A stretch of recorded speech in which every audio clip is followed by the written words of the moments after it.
Beeman now. Gets this one into the center channel. Has that one blocked there by number 12, Kennedy Wiesner. With it now is number 5, Aubrey Lloyd, and that's going to roll out of bounds. Zoe Mandery now with it. Getting ready to throw this one in. Number 24, Kiana Sissoko. Number 13, Gemma Symington. And number 16, Ella Gina. Couple subs here for the Lynx. Throwing in now is Zoe Mandery. Throws that one into tight coverage and blocked there by Beats. Beats kicks this one over into the right flank. It's going to be picked up there by Mandery in the left half space. Kicks it back over to Zatcher. Back over in the center circle now, taken into the right half space is Ava Mitzel. Mitzel now at the right flank to Bills, and that's going to be knocked out of bounds once again.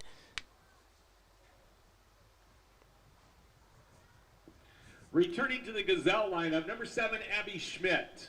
Abby Schmidt checking back into this one here for the Gazelles. Schmidt is a senior. Thrown back in. Looks like it's going to roll off of Beats. Now it's Tramp picking it up and kicking it into that left half space, but it's going to be blocked there. And it's going to be Mandery with it down the left flank here for the Lynx. Taking the shot on the goal is number 12, Kennedy Wiesner. And that's going to be saved there by Ashlyn Vogt once again. Shot on goal by Kennedy Wiesner. Kennedy Wiesner once again with the shot there. And that's going to be thrown all the way into the center circle. Now taken into the left flank and stolen there. It looked like it was number 7, Abby Schmidt. And on that one, who gets another block. And now picked up here by number 3, Tessa Gillis.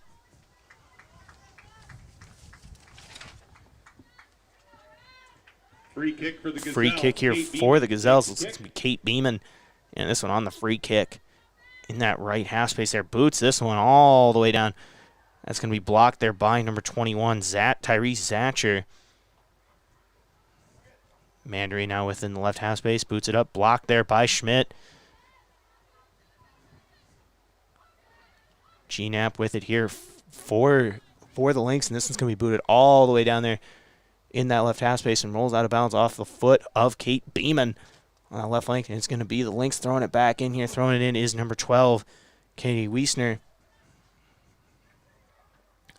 Taking the shot is number 13, Gemma Swinington, but that's going to be blocked by Yankton. Taking a shot on the goal is Wiesner once again, and that's going to be saved there by Ashlyn Vogt. Just about halfway through this first half here. And this one booted by Vogt.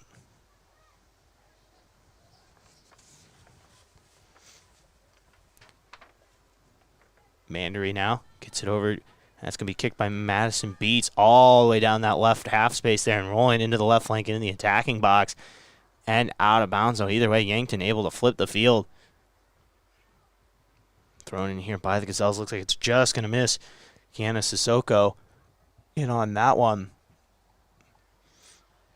In the left flank now. With it is Hannah Tramp. Bill's now throwing it in, blocked by Yankton.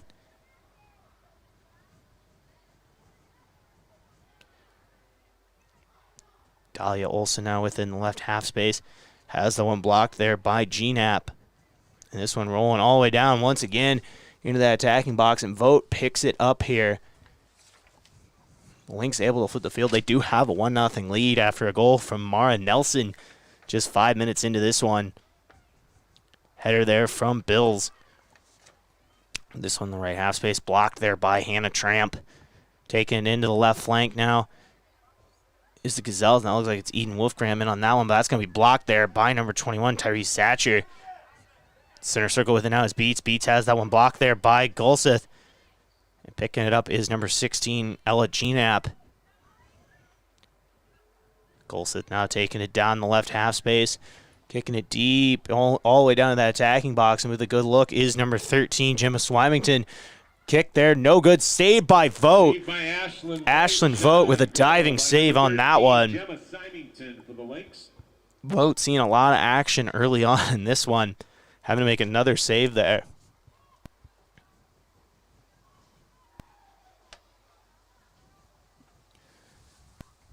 Schmidt now with it, kicks it out of bounds on that left flank. Excuse me, on the right flank. So Mandery now. It's going. Schmidt kicks this one over into the right half space, and it's going to be Bills who's just going to let this one roll out of bounds. Bills throws it down now to Sissoko. Now looks like it's going to roll off the foot of Sissoko and out of bounds. Now picking it up In for the Gazelles, is going to be the Forrest Gazelles. Sherman, Numerous Kelly subs here for the Pierre Gazelles. Crest, Looks like it's going to be Bree 5 Lucan, subs here for the Gazelles. Ava Har, and Chloe Foote.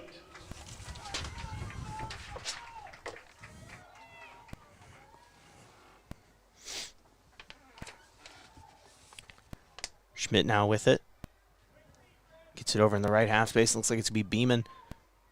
So actually, excuse me, that's Chloe Foote, and she's going to miss that one. Wiesner with the shot blocked there by Micaiah Ray. Taking in the center channel, taking a shot on the goal is Tori Golseth, and that's going to clear the goal and go out of bounds.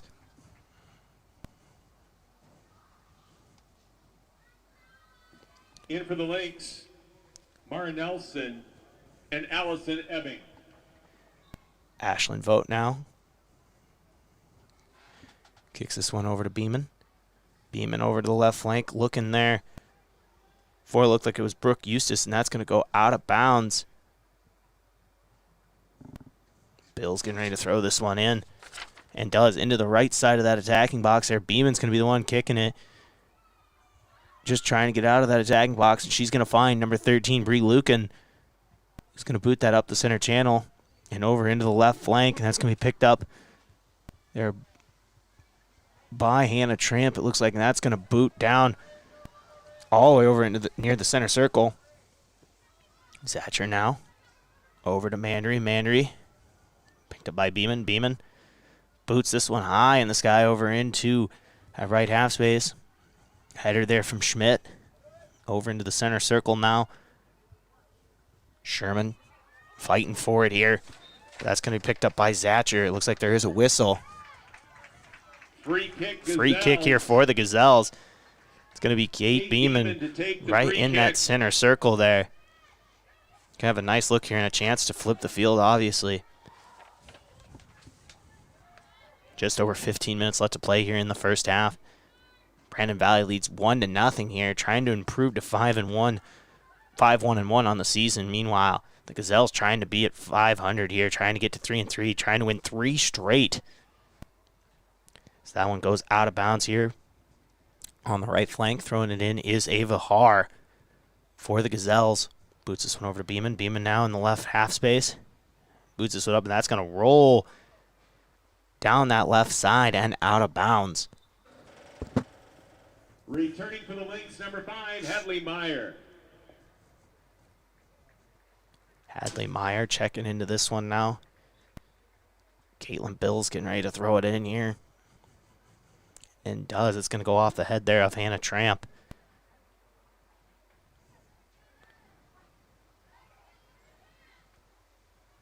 With it now is number 13 there, Gemma Swymington, who's going to have that one blocked.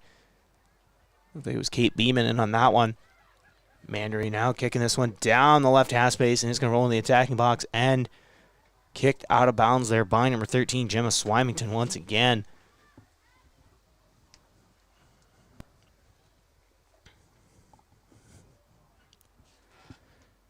In for the Gazelles, number 8, Eden Wolfgram, and number 10, Madison Beats. Eden Wolfgram and Madison Beats checking into this one for the Gazelles. And in for the Lynx, number 15, Just over Emma 14 Curtis. minutes left here in the first half. Kicking over the left flank now is Beeman. That's going to be missed and rolls out of bounds here. Picking up will be the Gazelles. It's going to be Catherine Bills. Bills now getting it down into that attacking box. Blocked there by Beats. Ava Har now is just going to get this one out of bounds on the left side of that attacking box.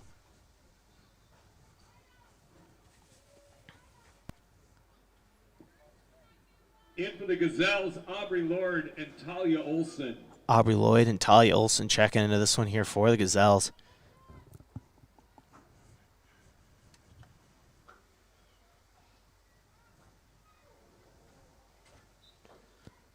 Play will resume here. It's going to be Ashlyn Vogt booting this one up the center channel. Blocked there by Curlin. And that's going to roll out of bounds. It looks like there on that one. Looks like the shot no good there. Shot on goal by Gemma Symington. Looks like it was Gemma Swymington in on that one who missed the shot. Gonna miss that one just right. Ashlyn Vogt now getting ready to kick here. This one rolling out of bounds on that one, so it's going to be Lynx ball here, just under 13 minutes to play in the first half. Throws this one in and down the right flank.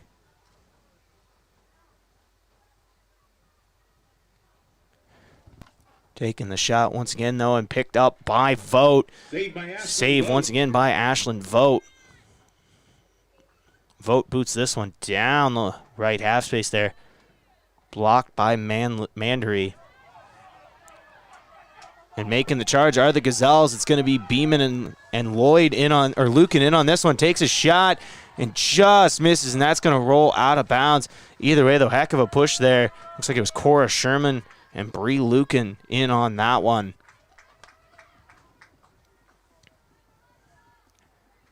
Just about 12 minutes left to play here in the first half.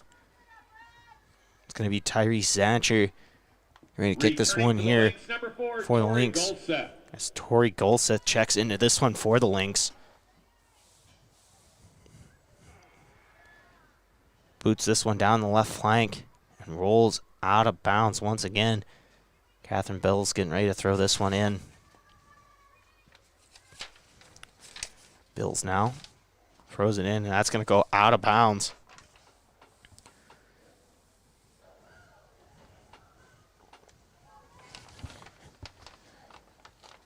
Yankton getting ready to throw this one in. 11.5 minutes to play here in the first half.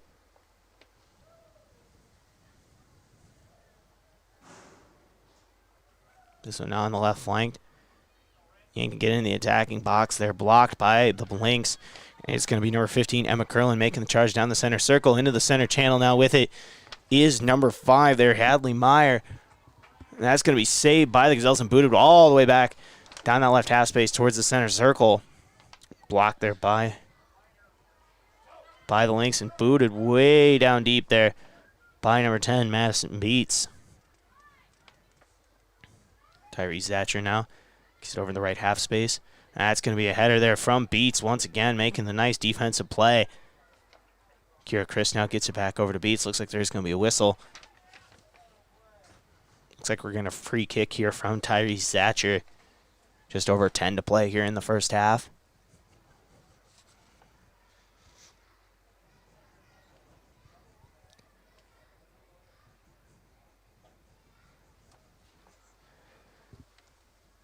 Zatcher now kicks this one down the right half space.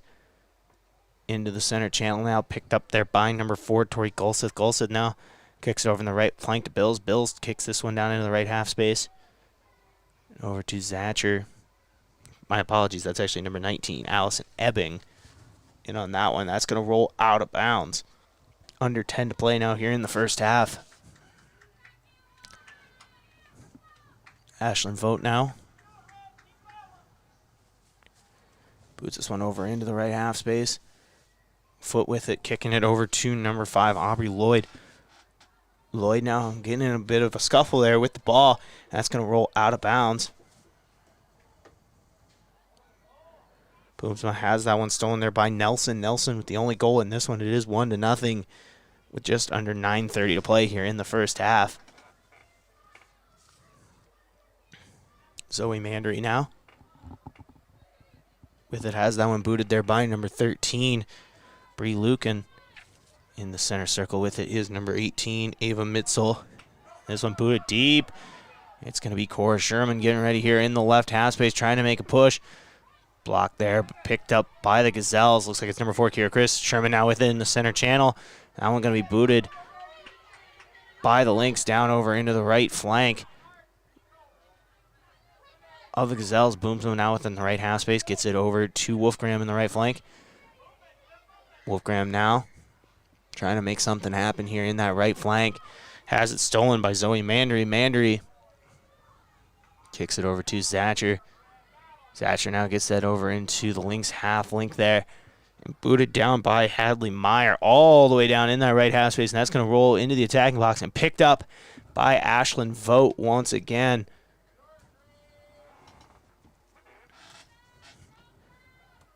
Vogt now boots this one into the center circle.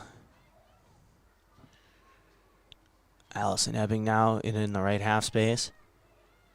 Ebbing.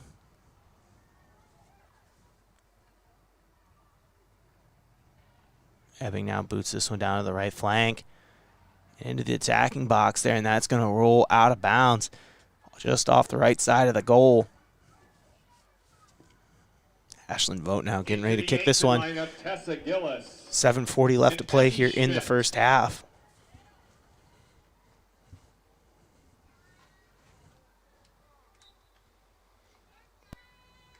Vogt now. Kicks this one over into the right flank, looking for Lloyd as that one's going to be stolen by the Lynx. Blocked there by Boomsma and kicked out of bounds by Bree Lucan. Throwing it in now will be Mandery. Mandery kicking it over into that attacking box. In for the Lynx, number 8, Jillian Gienap. Jillian Gienap now checking in here for the Lynx. Throwing it in once again will be Zoe Mandery.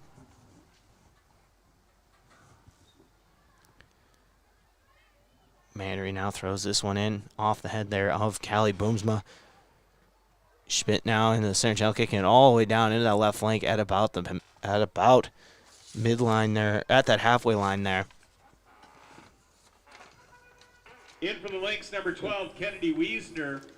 For the Gazelles, number 19, Micaiah Ray. Kennedy Wiesner now checking in for the Lynx. Micaiah Ray checking in for the Gazelles here.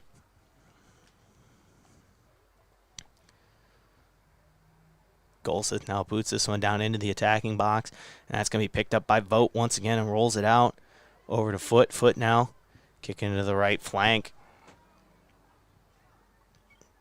Picking it up is Aubrey Lloyd. And that one's going to roll out of bounds. It will be Brandon Valley throwing this one in. Mandery now. Kicks over in the left half space. Tori Golseth now boots this one towards the goal, and that's going to be saved once again by Vogt. Vogt with another save. Shot on goal by Tori Golseth of the Lynx. Ashton Vogt now throws this one down the center channel, and this one's going to go over the right flank. Chasing it down is Bills, but that's going to go out of bounds here.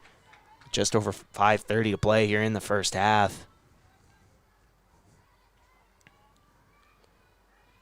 Throwing it down the left flank. Looks like it's Eden Wolfgram in on that one, throwing it down there. That's going to roll out of bounds and back in to the left half space in the attacking box. Is Cora Sherman making a play on the goal and has that one stolen by Zatcher. It's going to kick into the right half space there. Number 8, Jillian Gienap now kicking it out of bounds on that right flank. It's going to be Brandon Valley throwing this one in. Bills throws this up the right flank, and that's going to roll out of bounds. Throwing in now is Beats. Beats now header there from Schmidt. Beats trying to get it going here on the left flank. Throwing block, but it's going to be, looks like it's Gillis in on that one, getting the kick. Boomsma now with it in the center channel. Kicks it back over to Micaiah Ray.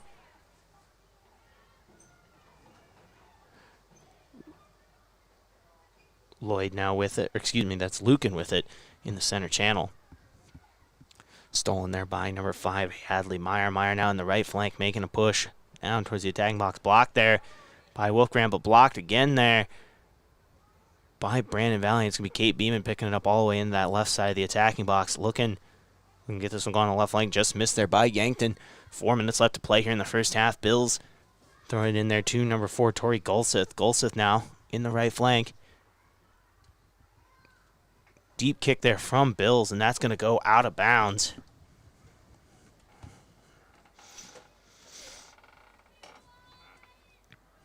Ashlyn Vogt now.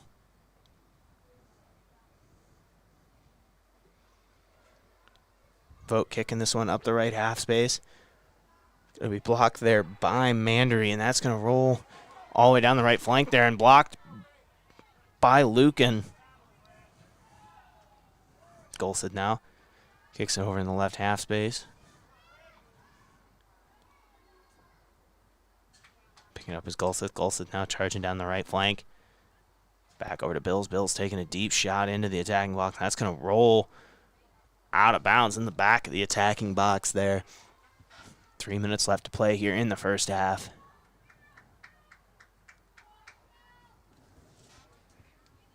Vogt now getting ready to boot this one. Boomsma now. Gets it over to number 5 there, Aubrey Lloyd, and that's going to roll out of bounds. Mandery has that one blocked by Boomsma. Header there from, my apologies here, my list is flying around. We got the wind blowing here at Crane-Youngworth Field. Mandery now with the shot, and that's going to roll out of bounds. Corner kick late. Number 4, Tori Golseth to take the corner. Tori Golseth now to kick this one in the corner here. Just over 2 minutes to play left here in the first half. Golseth now with the corner kick. That's going to be a header there from number 15, Emma Curlin. Curlin now has that one roll out of bounds. Corner kick Lynx. Corner kick once again here for the Lynx. Going to be Tori Golseth. In for the Lynx, number 24, Kiana Sissoko. Golseth now getting ready to kick this one. Minute 40 left to play here in the first half. Lynx lead 1-0 here over the Gazelles. Goal at the 35-minute or at the 5-minute mark of this first half by Mara Nelson. This one saved by Ashlyn Vogt and kicked out of bounds here by the Gazelles. Just under a minute 30 left to play here in the first half. Bills now trying to get this one in. Throws it into the right half, or into that right half space of the attacking box. Beats now is going to kick this one out of bounds once again.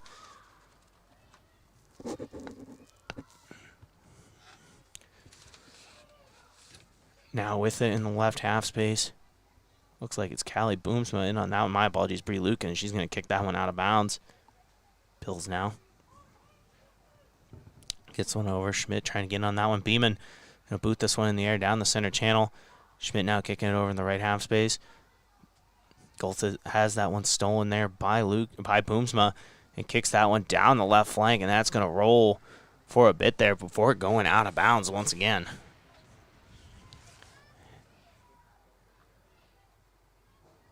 Hatcher now with it in the right half space, taking a deep kick. Just 25 seconds left to play in the first half. Taking a shot is number 15 there, Emma Curlin, and that's going to roll out of bounds once again. Bills now getting ready to pick this one up. 10. Bills now over to Golseth. 10 seconds to play in the first half. 6. Bills taking a shot there, and that's going to be kicked out of bounds, and that's going to do it for the first half, where Brandon Valley leads 1-0 off of a goal there from Mara Nelson. And like I said, that is going to do it for the first half from Crane-Youngworth Field. I'm Josh Bolter. Brandon Valley leads 1-0 here over the Gazelles. We'll be back in just a couple of minutes with your halftime show here on KYNT. You've received a call or text message indicating there's a problem with your cell phone, your taxes, your Medicare benefits, or your utilities. And the only way to get it cleared up is to either put funds on a gift card or send cash. All of these are scams designed to obtain your hard-earned funds. Contact the Attorney General's Consumer Protection Division at 1-800-300-1986. Another red flag is the call or text comes in after work hours or on the weekend. Don't become a victim. Let Consumer Protection do some checking for you before you send any funds. Showtime! When you're ready to root on the home team, make sure the celebration includes 1919 root beer. 1919 is brewed in small batches with only the finest ingredients, real sugar and real vanilla. The unique recipe and these choice ingredients make 1919 the creamiest, full-bodied draft root beer available. In addition, 1919 is alcohol-free and contains no corn syrup, gluten, or caffeine and should be served cold or over ice cream. Available in 12 packs and single-serve cans at grocery, convenience stores, and restaurants. Try it today. Hi, I'm Shawnee Rechtenbach, Cabinet Secretary for the South Dakota Department of Human Services. The Senior Health Information and Insurance Education Program, also known as SHINE, is currently seeking volunteers. Volunteer counselors are vital to the success of the program as they provide opportunities for seniors to discuss Medicare questions and concerns in person. Please consider becoming a SHINE volunteer and visit shine.net. That's SHIINE.net to find more information. Locally owned businesses help build strong communities, and that's true with Triple Time Rudy's. You get a locally owned business that offers fuel discounts for Yankton's largest employers, supports local schools and events, and carries quality South Dakota products like Dimmock cheese and Kaler Locker meats that customers love. Triple Time Rudy's is conveniently located at 17th and Broadway for your daily fill-ups and convenience needs. So pull in to Triple Time Rudy's today. At Culver's, we cook our butter burgers pretty much the same as you would at home, only our 3-cut blend of fresh beef will do. Then you'll need to master our signature press and sear technique. You may want to practice a few thousand times. Add real Wisconsin cheese, top with a lightly buttered toasted bun, and serve yourself with a big warm smile. Better yet, come to Culver's and leave the whole cook-to-order butter burger thing to us. Welcome to Delicious. Culver's in Yankton, located at 3208 Broadway Avenue. Oh, Sheboygan, I just can't get you off my mind. A quick family meal doesn't always mean a stop at the drive-thru window. After a busy day of running, just light up the grill and put on some Sheboygans. Sheboygan brats, natural casing wieners, or all-beef stadium or quarterback hot dogs make a quick, easy, and delicious meal. The way it tastes is simply divine. I got Sheboygan on my mind. Sheboygan.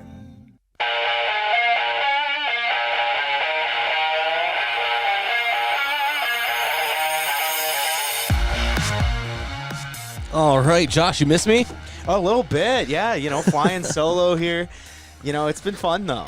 This is the Avera Halftime Show, Yankton Gazelles Soccer here on KYNT, KYN TV. I'm Bryce Ladwig, along with your play-by-play broadcaster, Josh Bolter. Before we get into our halftime thoughts, I want to thank a few of our sportscaster partners, and I want to thank Explorers Credit Union. Wherever you want your financial journey to take you, Explorers Credit Union is here to help with a vision of financial empowerment for everyone. Discover the difference at explorerscu.com. And Aztec. Coldbreak Pioneers change names to Aztec, and change can be a good thing. Aztec is offering a healthy sign-on bonus, wage and benefits, plus walk-in interviews. Build your career with the group that's built to connect. From rock to road, click careers at aztecindustries.com. And Midwest Insurance Agency, a local independent insurance agency offering insurance from a local South Dakota company, DeSmet Farm Mutual. Midwest Insurance Agency is located just east of the Yankton Bowl. And finally, One Office Solution, the one source for all your office products, including copiers, furniture, and office supplies. One Office Solution is located next to Pizza Ranch on Broadway in Yankton. Brandon Valley leading the Gazelles 1-0 here at the half. Josh, thoughts? I think Yankton needs to do a better job of getting on the attack. You saw a lot of action going down on the Gazelles and a lot of action there for Ashlyn Vogt, the goalkeeper. I think they need to try to force the issue on offense, maybe give her a break and try to get something going here, trailing 1-0. All right, and I agree. They need to get the ball into the attacking zone. They just seem to be on their heels most of this game. We saw that against, for example, like Sioux Falls Lincoln, game 1 of the year. You and I have talked about that as Yankton does a good job on the defensive end. It's only 1-0. It's just they can't spend the entire second half there. Right. Really have to figure out how to get the ball into the attacking forward. And, we've seen that happen a couple times this season where they do pretty well on defense, and it's only like 1-0, for example. But if you spend too much time down on your own end, that's how it ends up being maybe 4-0 or something like that, where you feel like, okay, they had a pretty good day defensively, but you still see them have 4 goals. I think a lot of that is because they haven't been able to force the issue on offense. All right, we're going to go ahead and take a break, but this is the Avera Halftime Show. Avera, live better, live balanced. And we'll be back, and Josh Bolter will lead you right into the second half of action. This is KYNT and KYN TV and Gazelles Soccer. What does your phone and an auto show have in common? When you go to buildup.com, everything. Start searching over 7,000 vehicles instantly. Chevys, Kias, GMCs, Toyotas, Fords, Hondas, Rams, and much more. Plus, negotiate your best deal on all pre-owned vehicles and apply for credit pre-approval all within a matter of minutes. 17 new car brands and thousands of used cars all in the palm of your hand. It's like an auto show every day at buildup.com. All applications accepted. Not all will be approved. This fall, sip on a warm, soothing apple cider and bathe in the radiance of the changing colors before you smash that hot mug on the driveway and join First Dakota to bank some noise for fall sports. Stop for goal line stands, holler for a game-winning ace, and go berserk for a chip in from the rough.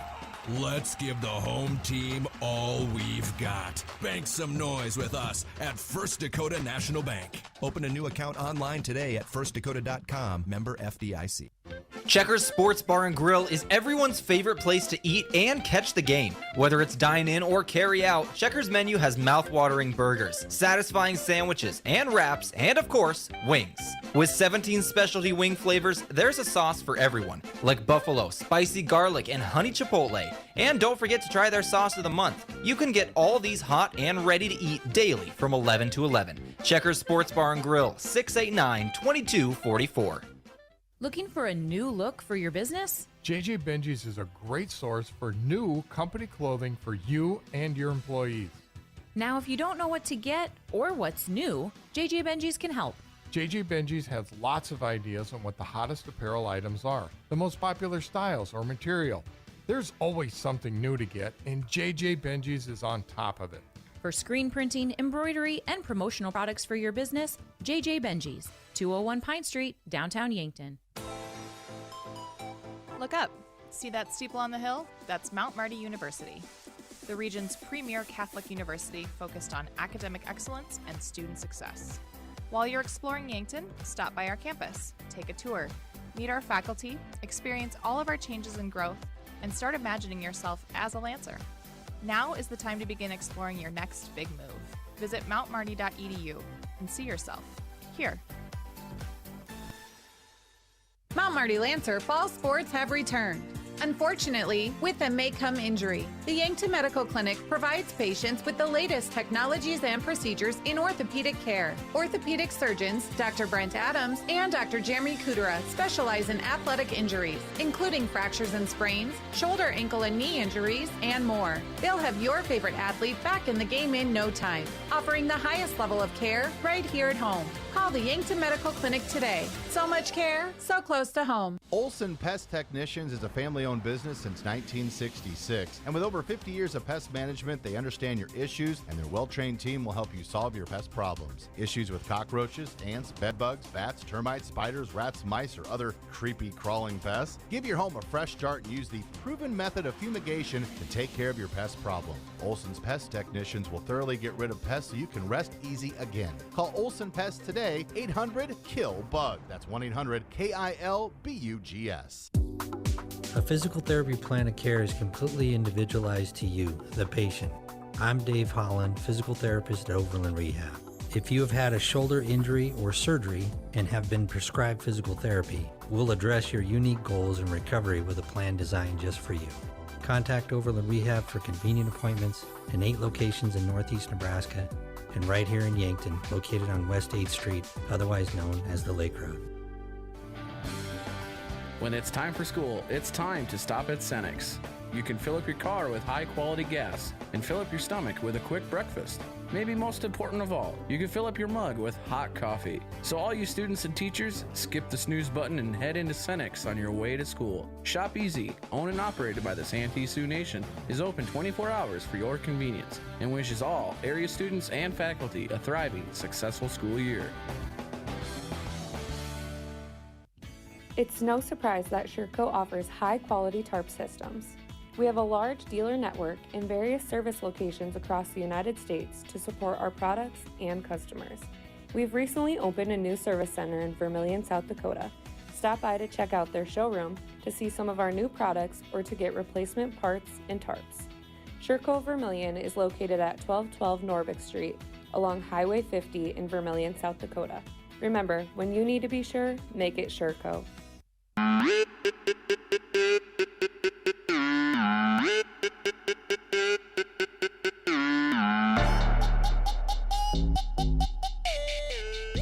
Welcome back here on KYNT and KYNTV. I'm Josh Bolter here, and we're getting ready for second half action between the Yankton Gazelles and the Brandon Valley Lynx. Right now it is 1-0 here going into the second half. We're going to get a corner kick here from the Lynx to start, and Ashlyn Vogt immediately with the save. I'm Josh Bolter once again. Lynx lead 1-0 here over the Yankton Gazelles starting the second half. With it now is Callie Boonham booting this one into the sky in the center channel. We're going to get a whistle. Looks like we're going to get a free kick here from the Gazelles. Back on the free kick will be Tyrese Zancher, the junior. Handball against the Gazelles, a free kick for the Lynx. It'll be a free kick in that center channel. Tyrese Zacher to take the free kick. Tyrese Zacher back to kick. Zacher now boots this one towards the goal. Save there. Looks like it might have actually bounced off the top of the goal there. Saved by Ashlyn Vogt But off the free kick. Vogt's going to get credit for the save. Shot there from number 4, Tori Golseth, is also no good, and that's going to roll out of bounds. Shot on goal by Tori Golseth for the Lynx is just wide. Throwing in now is Yankton on that right flank there, but it's going to be stolen. It's going to be number 17, Zoe Mandery, getting this one over. Nelson now kicking it back in that left half space. With it now, number 18, Ava Mitzel, kicking over to Bills. Stolen there by Beats and kicked out of bounds. Bills now throws this one down the right flank. Looking for it is number 5, Hadley Meyer. On the defense there is number 6, Talia Olson. Close defense there from Olson. Bills now throws this one in. Number 4, Tori Golseth now is going to kick this one. That's going to go into the bleachers here at Crane-Youngworth Field. The fans getting in on the action right now. This one's still sitting at 1-0, just a few minutes here into the second half. Lynx trying to improve to 5-1-1 on the season. Gazelles trying to get back up to 500 winners of their last 2 after starting 0-3, trying to go on a 3-match win streak here. As Beats now has this one deep in her own territory, kicks this one out of the attacking box, but that's going to be blocked there by Mara Nelson, with the only goal so far today is Mara Nelson. And this one kicked out of bounds there by number 5, Aubrey Lloyd.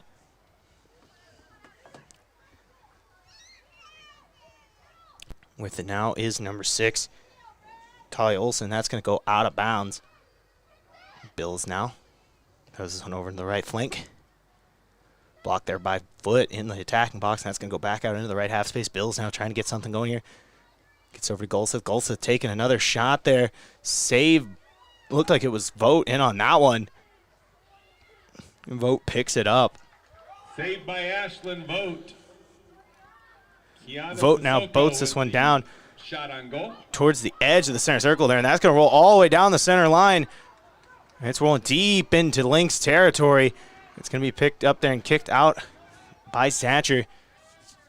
Thatcher now over to Bills in the right half space. Number 15 there, Emma Curlin booting this one out of bounds in that right flank. Looks going to be Talia Olson getting ready to kick this one for the Gazelles. In for the Gazelles, number 4, Kiera Christ. Kiera Christ checking in here for Madison Beats now. As well, just a few minutes into the second half here, Brandon Valley leads 1-0 here over the Gazelles.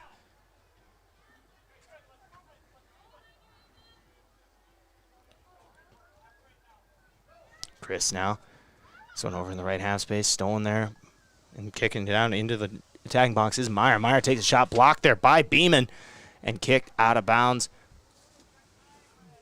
by Talia Olson on that one. Couple players hitting the deck there and rolling to try to pick it up is Meyer. Meyer taking a shot, blocked by Beeman again. In the attacking box with it now is number 15, Emma Curlin. That one's going to roll out of bounds. Vogt now picking this one up.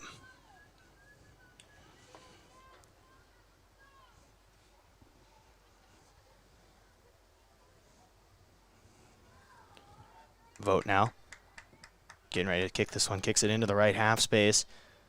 Looking for... Looks like it's Kiera Chris in on that one, and that's going to roll out of bounds. Chris is going to get to throw this one in. My apologies, they're going to switch out. It's going to be Talia Olson throwing this one in here for the Gazelles.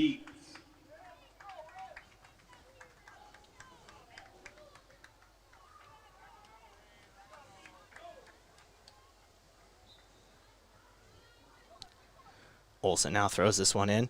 Going over to Cora Sherman. Sherman on the right flank. Stolen by Bills. Bills pushing it over. Blocked by Sherman once again. It's going to be Wolfgram with it now. Over to Schmidt in that center channel. Picked up by number 17, Mandry, but she's going to miss it. And it's going to be number 13, Bree Lucan over in the right flank. Kicks it into the attacking box, and that's going to roll out of the back of the attacking box on that one.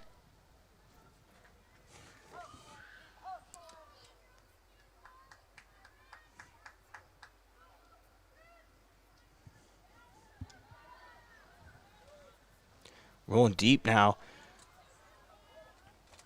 is Chloe Foote, and that's going to be kicked back into the left half space there for the Lynx. With it now is Golseth. Golseth now taking the center channel over into the right half space to Bills. Bills past the half line. Getting it over to Meyer. Meyer now into the right flank. Over to Swamington, who takes a shot and saved there once again by Vogt. Making the play when she needs to, and it's going to stay 1-0. Just 7 minutes here into the second half. Sherman out with the header. It's going to be picked up there by number 18, Ava Mitzel. Mitzel now into the center channel. Kicking over the left flank. Number 14, Mara Nelson. Gets in the left flank looking for 15 there. Emma Curlin, who's taken it down into the attacking box on that left half space. Takes a shot. Saved again by Vogt. It's going to stay 1-0. Vogt with another save. Having an incredible match here today against the Lynx. Making plays when she needs to. Boots this one down the center channel. Golseth now has that one stolen, and it's going down the center channel. Sherman's got a shot if she can get control of it, but it's going to be Zatcher getting the block there and gets it over to Bills. Bills now taking it stolen there by Abigail Schmidt, and that's going to be knocked out of bounds. Schmidt now looking for it, getting ready to go here. Trying to pick up the pace, throws it. There's going to be a whistle on that one. It's going to be Bills throwing it in here for Brandon Valley. Once again, score remains 1-0. Just one goal in this one from Mara Nelson early on in the first half. Golseth now gets this one over to Meyer. Meyer now in the center channel. Gets it to Nelson. Nelson blocked there by Boomsma. And that one's going to roll out of bounds. Looks like it was off the foot there. Up Bree Lucan for the Gazelles. Nelson with it now in the left flank. Getting over in the left half space to Meyer. Meyer now looking for Swymington. Gets to the right flank to Bills, who's going to get this one out of the back of the attacking box there. Returning to the Yankton lineup, number 4, Kiera Chris. Kiera Chris checking back into this one. Ashley Vogt now, ready to kick it.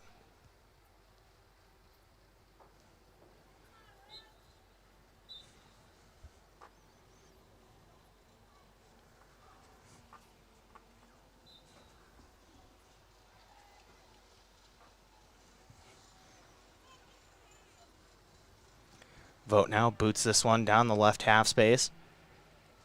Blocked here. It's going to be Swymington kicking it into the right half space here, out the right flank, and that's going to be saved by Swymington. She just avoids that one going out of bounds. Kicks it back up to Bills. That one's going to roll out, and Bills picks it up. So back over to Swymington. Swymington now deep in that attacking box. Has that one blocked by Beats. Chris now booting this one. Picked up there by Golseth on the right flank and knocked out of bounds by Talia Olson. Olson, a senior.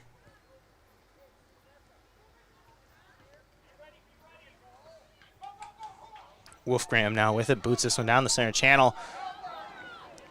And chasing it is number 21, Tyrese Zatcher.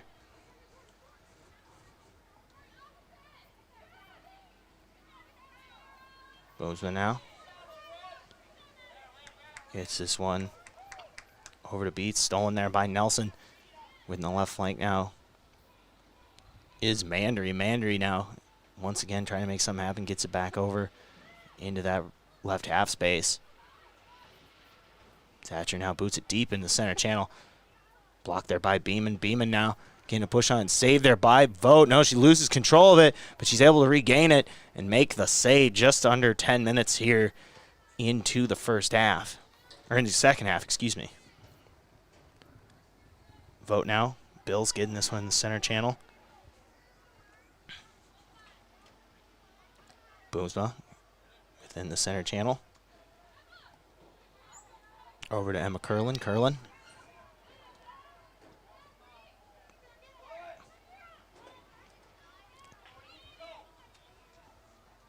With the house Wolfgram in that center channel. Wolfgram trying to make something happen here. Has it stolen by number 18, Ava Mitzel. Mitzel now back over to Zatcher. Into that left half space. With it is Mandry. Mandry now over in the left flank. Nelson kicking it down the left flank even further. Rolling into the attacking box and picking up, saving it is Beeman. Meyer with it now. Takes a shot, and it's going to be picked up once again by Vogt. Ashlyn Vogt having one incredible game. Only one mistake so far from her. Vogt now. Gets this one. That's going to roll out of bounds.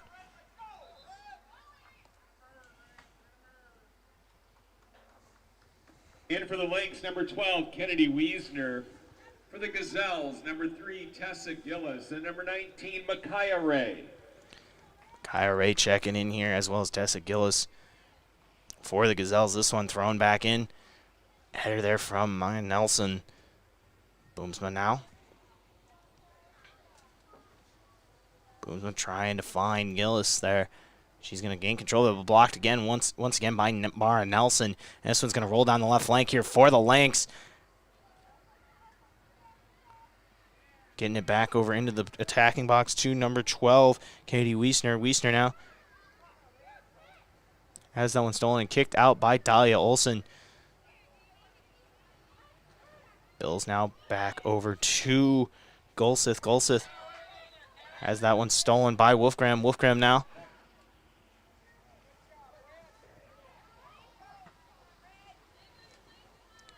Boomsma kicks this one into the center channel.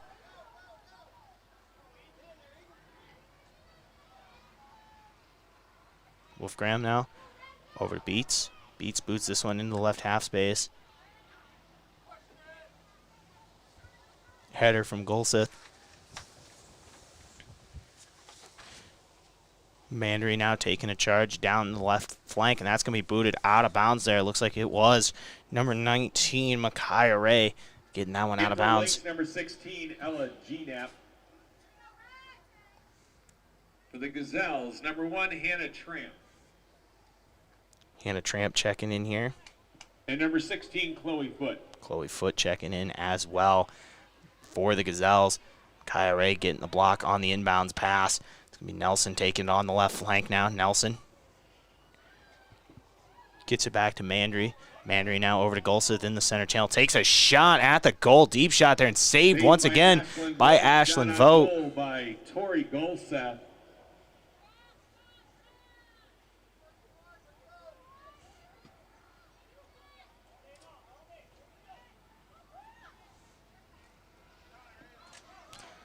Bills now within the right flank, takes a shot, and that's going to roll back in. Looks like it's going to go out of bounds. Also return to the Gazelle lineup.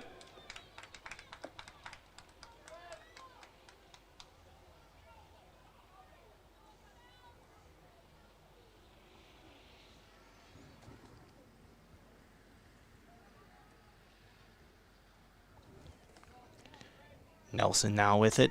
Has that one blocked. Looks like it's Eden Wolfgram on that one. Making a charge is Sherman in the attacking box. That's going to be saved by Zachary, though. Makes the play. Gets ahead of Sherman. Tries to get it back into the right flank, but that's going to be blocked by Kira Christ. Yankton getting some pressure there, though. In for the Lynx, number 9, Maya Duncanson. And returning for the Gazelles, number 7, Abby Schmidt. Abby Schmidt here checking in for the Gazelles.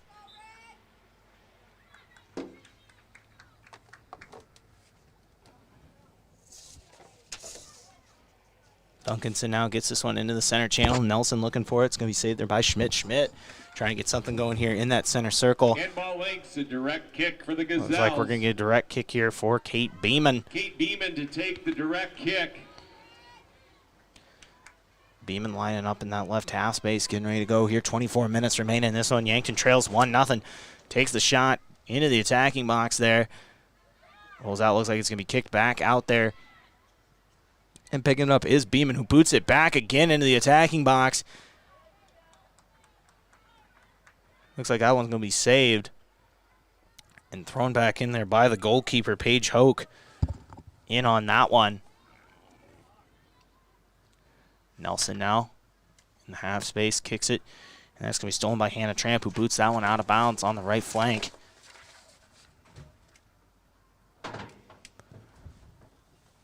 Throwing it back into that left half space. It's going to be Abby Schmidt now. Blocking that one over on the right flank.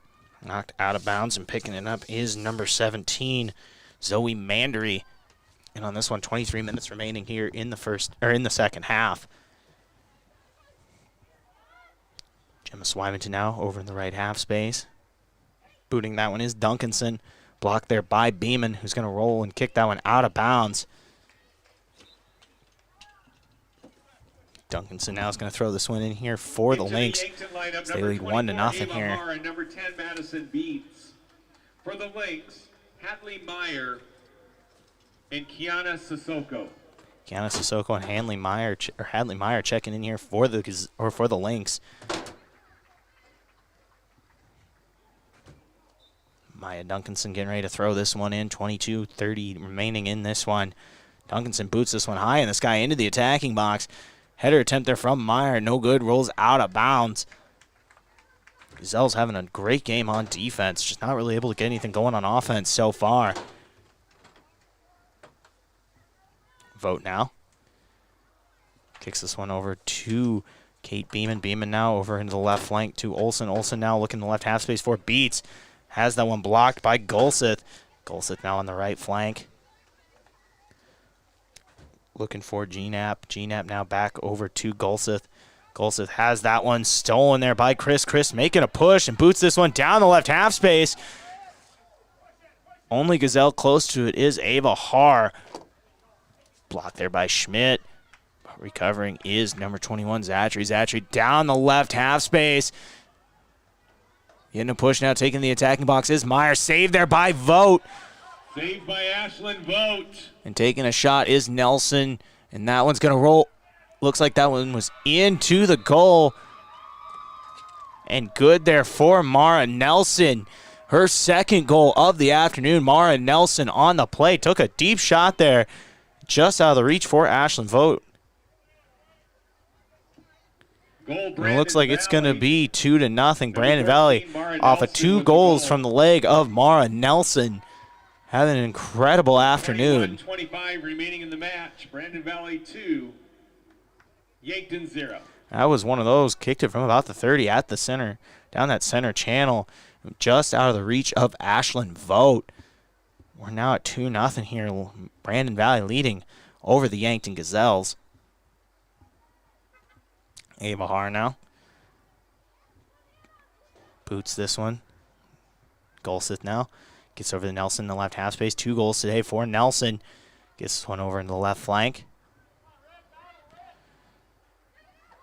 Taking it down the center channel now is G-Nap. G-Nap getting right here. Kicks it back over to Sissoko.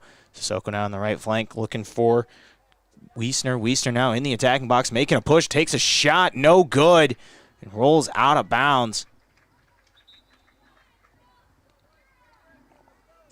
Just about halfway through this second half here. Gazelles find themselves down 2-0 here. 2 goals from Mara Nelson. Nelson, this junior for the Lynx here, trying to help her team move to 5-1-1 with a victory. Gazelles trying to get up to 500 at 3-3. Won their last 2 matches. Trying to get back to 500 on the season here, but find themselves down 2-0 with 20 minutes to play.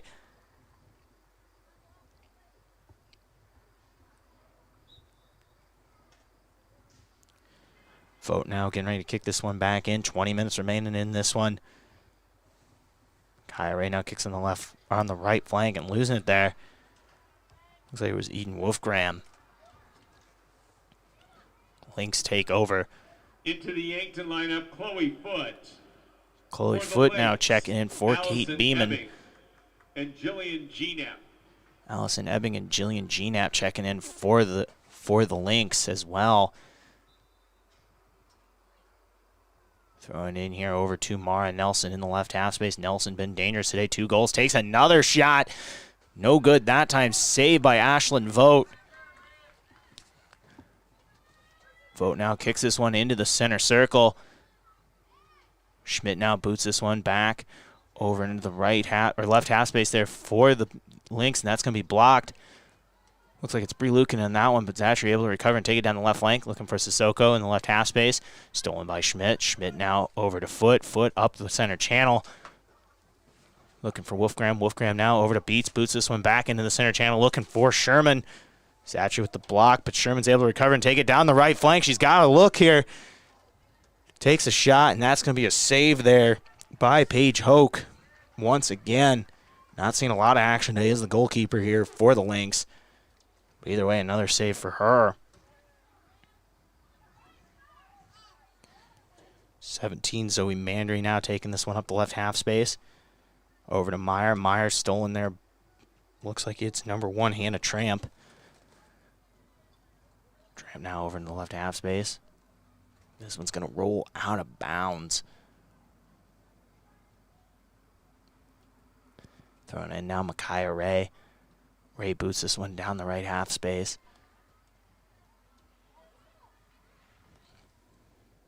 Ebbing now gets this one over in the left flank. Misses from Meyer there, and that's going to roll out of bounds. Just under 18 minutes left to play here in the second half. Gazelles find themselves down 2-0. In for the Gazelles, Kate Beeman and Callie Boomsma. Kate Beeman and Callie Boomsma checking in here for the Gazelles.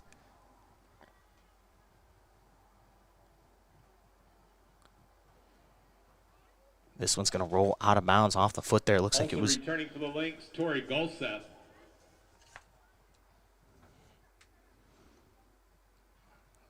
back in play now.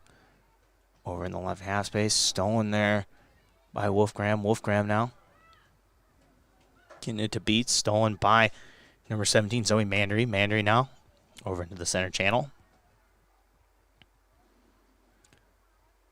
This one picked up by Mandry once again. That's going to roll off the foot there of number 13, Bree Lucan here for the Gazelles, and it'll roll out of bounds. Sissoko now with it at the left half space, going into the left flank. Blocked there by Zandri and booted down into the center circle. This one, Duncanson now over to Tramp in the center circle as well. Beats looking for something here. Kicks it over into the center channel. Zatri with it taken to left half space. Blocked there by Bree Lucan. And now over to Duncanson in the right flank, but she's just able to chase that one down. It's going to be Callie Boomsma putting this one deep into the left half space. Sherman trying to make a play. It's going to get tripped up and stolen there by Zatri and picked up by the goalkeeper, Paige Hoke, once again. Yankton not getting much going on offense here in this one. Lucan now within in the center channel. Stolen by number 4, Tori Golseth. Over in the left flank now, Duncanson. That's going to roll out of bounds. 16 left to play here in this one. Number 5, Aubrey Lloyd, and number 24, Ibahar. Aubrey Lloyd now is going to be throwing this one in here for the Gazelles. Just under 16 minutes to play here in this one. Brandon Valley leads 2-0. Golseth now within the left half space. Golseth trying to make something happen here. Kicks it across the center circle over to Duncanson in the right half space. Wiesner now within the right half space making a charge. Over to Sissoko. Sissoko taking a shot blocked by Beeman in the attacking box and boots that one out of bounds. Kate Beeman with the block there. Throwing in here will be number 9, Maya Duncanson, the senior here. Sissoko now boots this one out of bounds. Just over 15 to play here in the second half. Ava Haar throwing it in here. Wiesner now gets it over to G-Nap. G-Nap back to Wiesner. Over to Duncanson, who takes a shot into the attacking box. That's going to be kicked back out there by number 5, Aubrey Lloyd. Lloyd taking up the right flank, boots it into the right half space. Stolen there by number 19, Allison Ebbing. Ebbing gets it over to number 5, Hadley Meyer. Meyer gets it and blocked there by Beats, who boots it down deep down that left half space past the center circle and knocked out of bounds there by number 18, Ava Mitzel.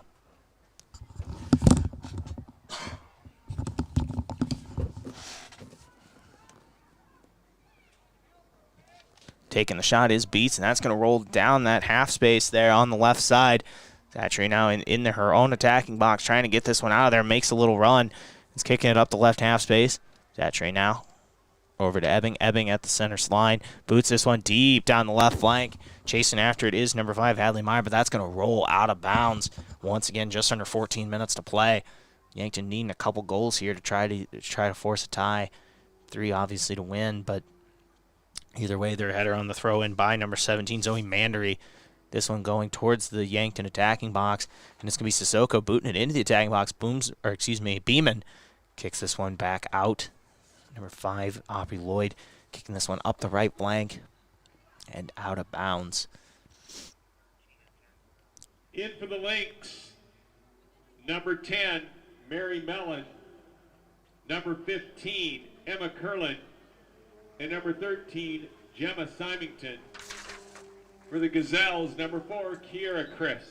Kiera Christ checking in now for the Gazelles. This one thrown into that left flank.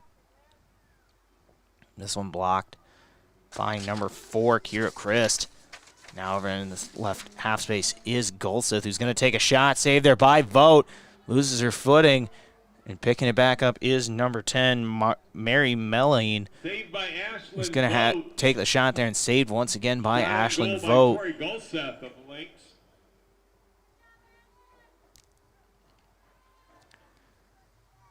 Vogt now. 12.5 minutes to play here in this one. Boots it up the the left half space. Stolen by Golseth. Golseth now over on the flank to Duncanson. Duncanson gets this one back into the center channel. Blocked there by number 1, Hannah Tramp, and backed into the center circle. Zatry now with it for Brandon Valley. Gets it in the left half space. Booting it back over to number 19, Allison Ebbing. Back up to Zatry in the left half space. Boots this one down the center channel, almost into the attacking box. Blocked by Beeman. Beats now, just gets this one down that left half space. Now making a charge is Cora Sherman. Sherman's got a look, and she's going down that left half space, down into the attacking box, into the center channel, and trying to take a shot, and does. No good. Blocked there by the goalkeeper, Paige Hoke, on that one once again. Excuse me, Paige Hookie. Once again, though, Cora Sherman made one heck of a push down the field. Shot no good, though. And this one now booting all the way down on the Yankton side in that left half space there. That one's going to roll out of bounds.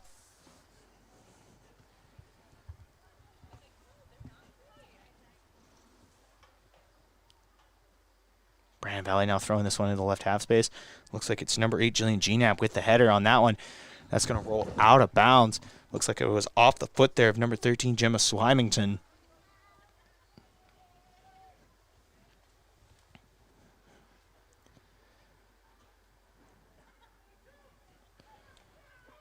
Looks like it's going to be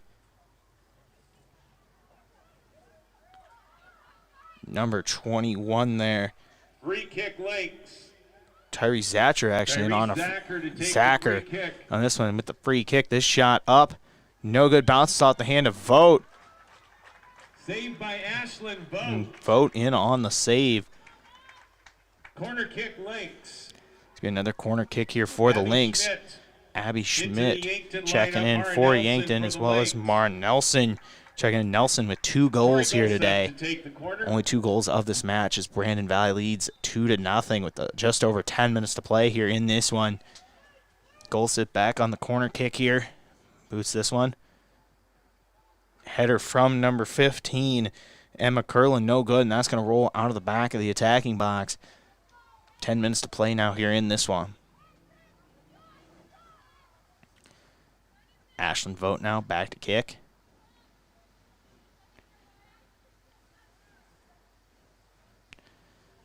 Vogt boots this one up the center channel. Blocked there by number 4, Tori Gulseth. Curling now in the right half space over to Boomsma. Boomsma still now and kicking this one over into the left flank and out and saved there by Duncanson. Header. Looks like that's number 16, Chloe Foote there in the attacking box. Taking a shot now is number 10, Mary Melling. And that's saved by Ashlyn Vogt once again. Duncanson now in the center channel. With it is number 21, Tyrese Zacher. Header there from number 8, Jillian Gnap. 9 minutes to play. Mara Nelson now in the center channel, trying to get over in the left half space. Stolen there by Abby Schmidt. Schmidt now over to Beats. Beats in the center channel, blocked by Gnap. Golseth now within the right half space. Golseth now over to Gnap. Takes a fall, and there's going to be a whistle in on that one. Free kick Lynx. Free kick here for the Lynx with 8:30 to play here in the second half.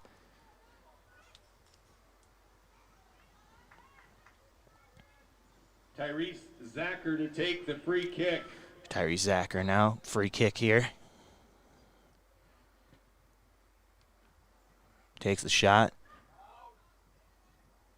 Blocked there by the Gazelles and taken back out by Duncanson in the right half space. Back over to Zacher. Zacher now into the attacking box over to Gnap.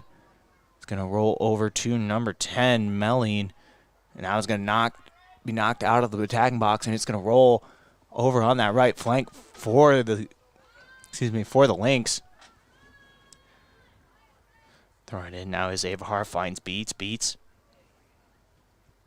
gets over to Boomsma. Boomsma back up that left flank.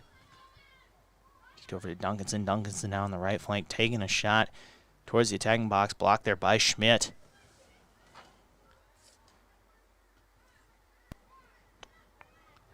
Nelson now has that one blocked by Schmidt once again.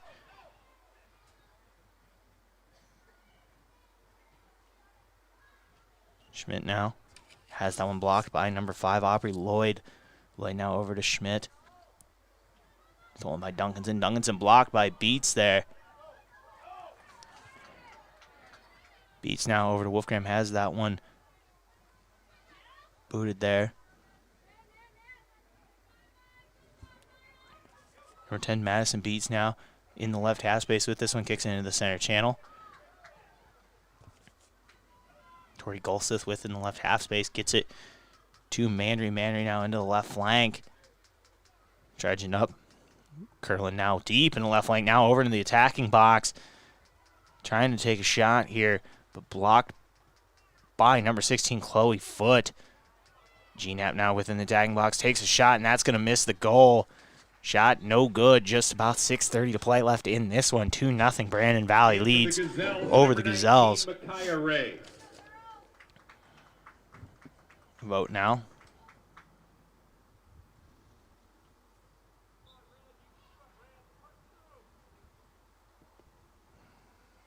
Kicks it over to Ava Har.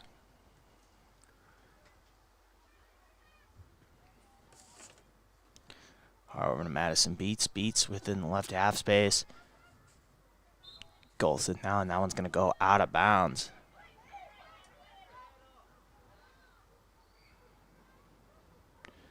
Thackeray now boots this one deep.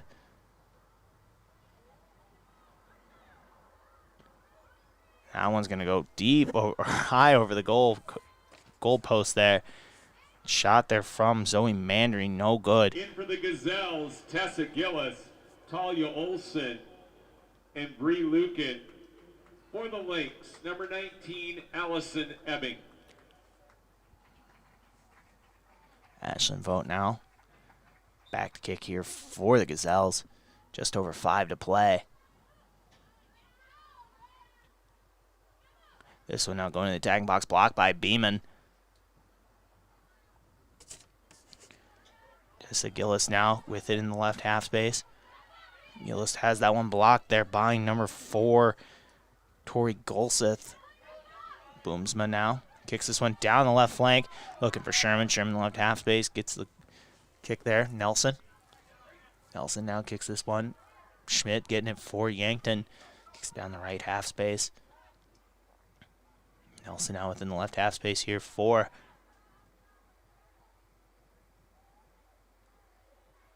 the Lynx. She boots it down the left flank. And that's going to roll out of bounds. 4.5 to play here in this one.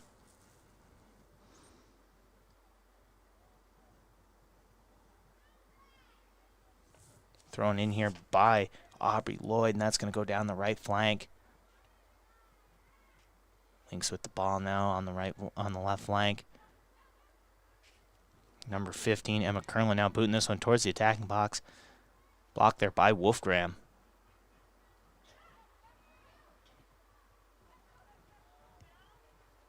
With it now is number 13, Gemma Swimmington. Kicking in the center channel. Golseth now taking a shot on the goal. Shot no good. Still 2-0 here with just under 4 minutes to play. Returns to the Yankton lineup for the Lynx, Hadley Meyer. Madison Beach checking in now for the Gazelles. 3:30 left to play in this one. Vogt now kicks this one over into the left flank. Olsen with it. Boots it up over to Gillis in the left flank. Stolen there by number 5, Hadley Meyer. Meyer down the right flank looking for a shot here at the attacking box. Takes a shot. No good there. And kicked back out into play by number 12, Kate Beeman. Back in the attacking box now for the Lynx. Taking a shot and getting the goal. Goal Lynx. Are the Lynx make it 3-0 here on this one. It's hard to see who made it there, but either way, 3-0. Brandon Valley here with just under 3 minutes to play. Really been on the offensive attack all day. Goal by number 13, Gemma Symington. Looks like it was goal by number 13, Jenna Swymington, in on that one to make it 3-0. Her first goal of the day.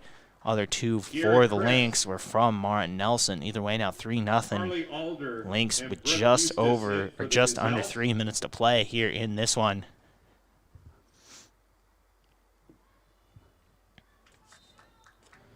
Kira Chris now kicks this one over to Boomsma. Boomsma now over to Micaiah Ray. Ray now has that one blocked by Nelson with 2 goals already. In the left half space and out of saved there by Lynx, and now they're going to blow the whistle.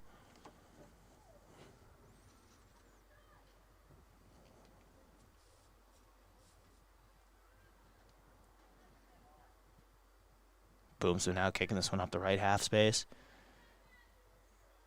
Zachary now gets it into the left half space. Blocked by Beats. Golseth now into the left flank. And charge just over 2 minutes to play. Golseth with it, missing it.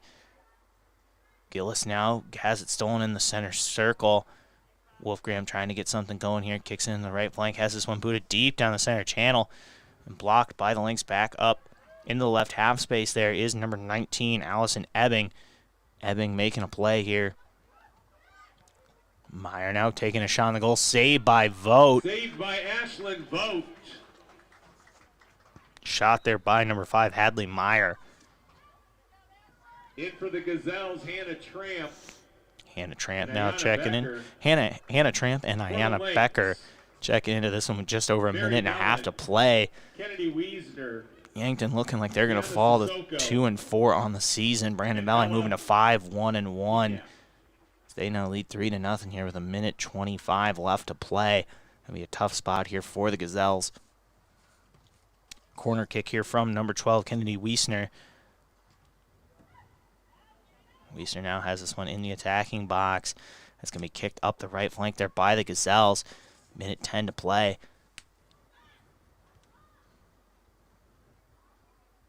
Addison Ebbing now within the attacking box here. Boots this one up.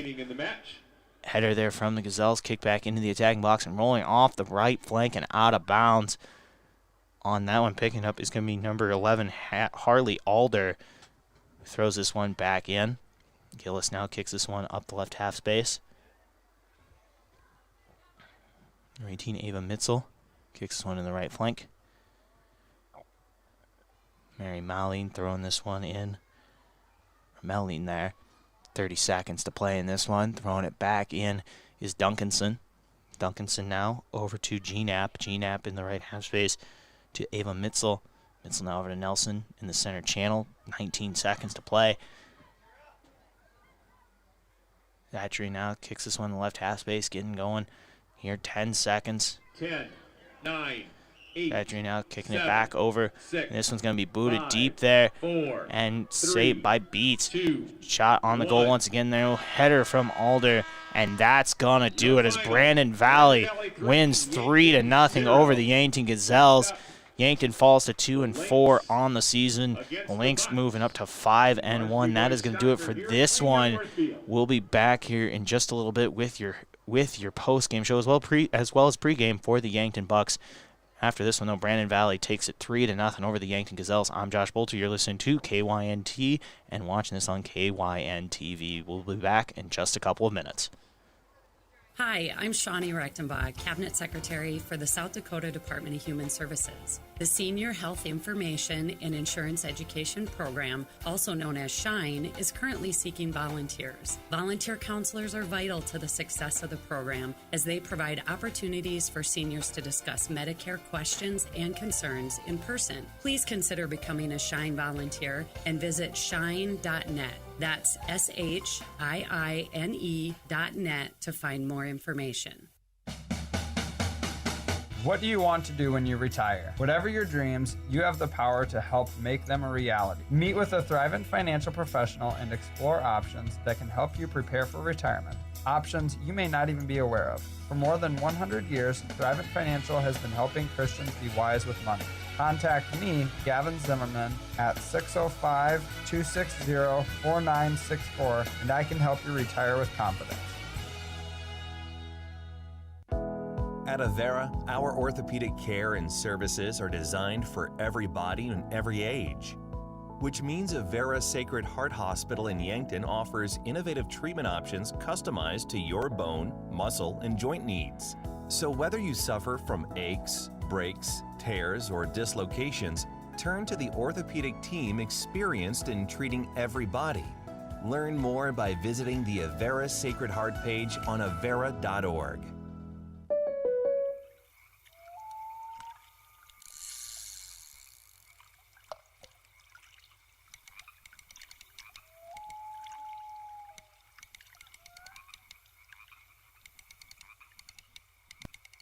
This moment of relief brought to you by your local State Farm agent, Rhonda Westland, who also brings relief with all your auto insurance needs.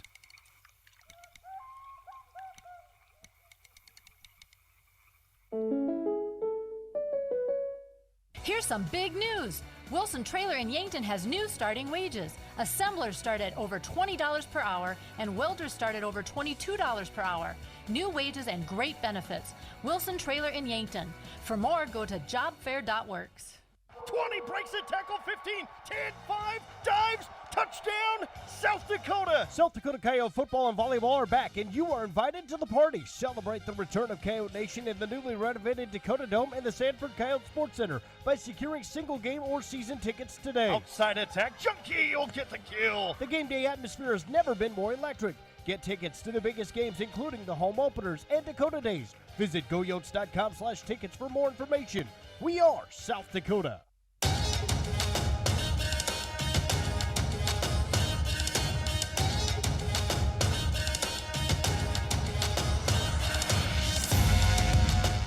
All right, welcome to the Hy-Vee post-game show. The Yankton Gazelles fall short to the Brandon Valley Lynx 3-0.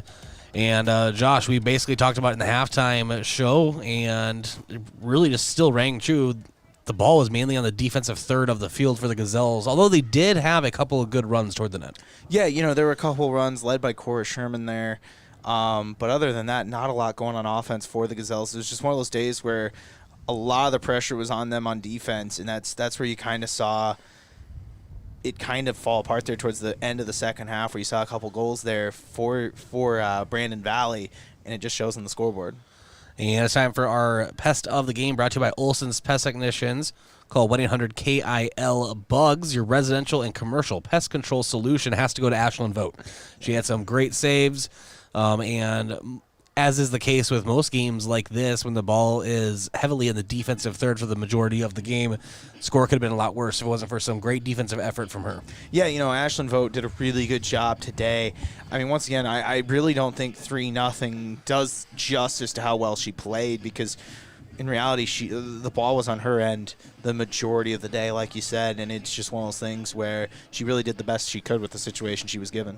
And then Hy-Vee player of the game, brought to you by Hy-Vee, with a helpful smile in every aisle. Yeah, I'd say once again, Ashlyn Vogt. I mean, I know she gave up 3 goals, but like we said, I mean, it could have been a lot more. She really played well today and really did the best she could in the situation she was given. Very rarely do we have someone take on both, but you know what? When it's deserved, it's deserved. Yeah, exactly. And she played really, really well today.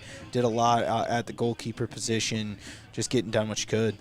The post-game coach interview is around the corner with Coach Tyler Schuring. I saw him making his way up here, and we will catch up with him.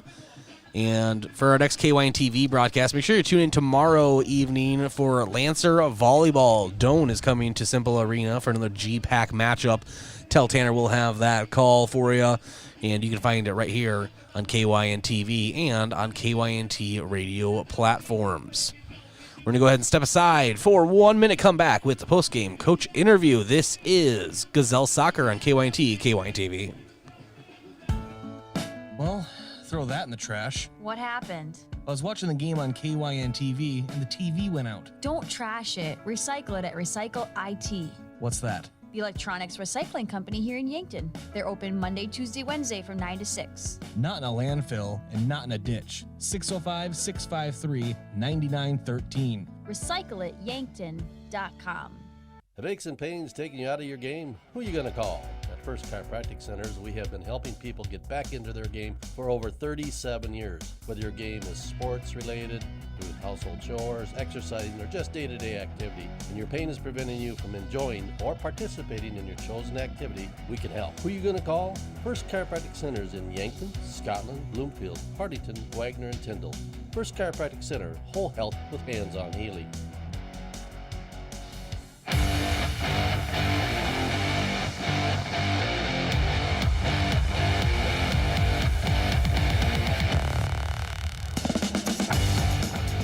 Welcome back to the Hy-Vee post-game show. This is Bryce Ladwick alongside Josh Bolter. I wanted to thank a few more of our sportscaster partners, Yankton Computer Network Services.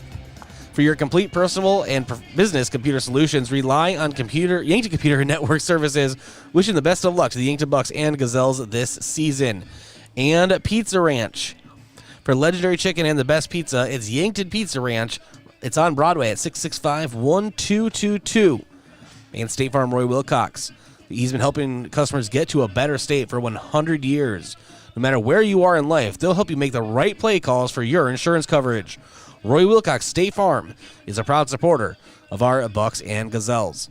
And finally, Floor Tech. With your home or floors wet, call Floor Tech 665-4839. Now it's time for our post-game coach interview brought to you by Rhonda Westland State Farm. Before we review the game with Coach Tyler Schuring, make sure that you let Rhonda review your current home, auto, or life insurance to see if she can help you save some money. After the interview, we will take a break and then go right into the Bucks pregame show. And I'll turn it over to Josh and Coach Tyler Schuring. As we're welcoming Coach Tyler Schuring here, getting the headset on, ready to go.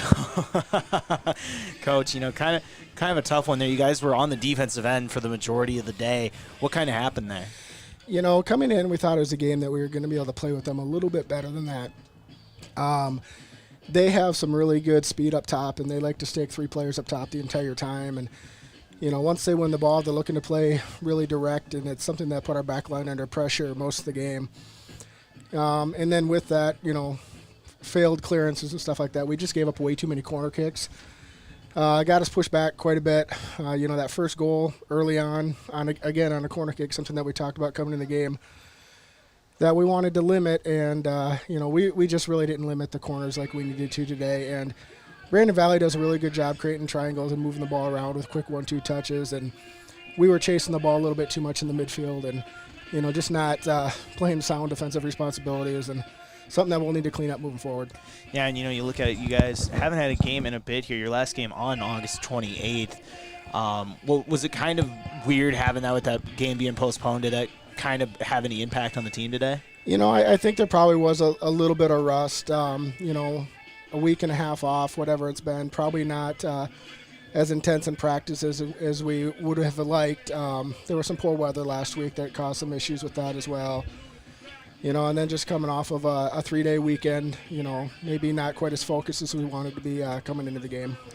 Yeah, and you guys got Brookings next. What do you think about them, and what do you think is going to be the key to that one? Brookings is a game where we're going to have to go out and set the tempo. We need to play more possession style soccer than we have recently, so that's something we're going to focus on. Again, trying to push Brookings back and take advantage of some of our more talented players up top that can hopefully put the ball in the back of the net.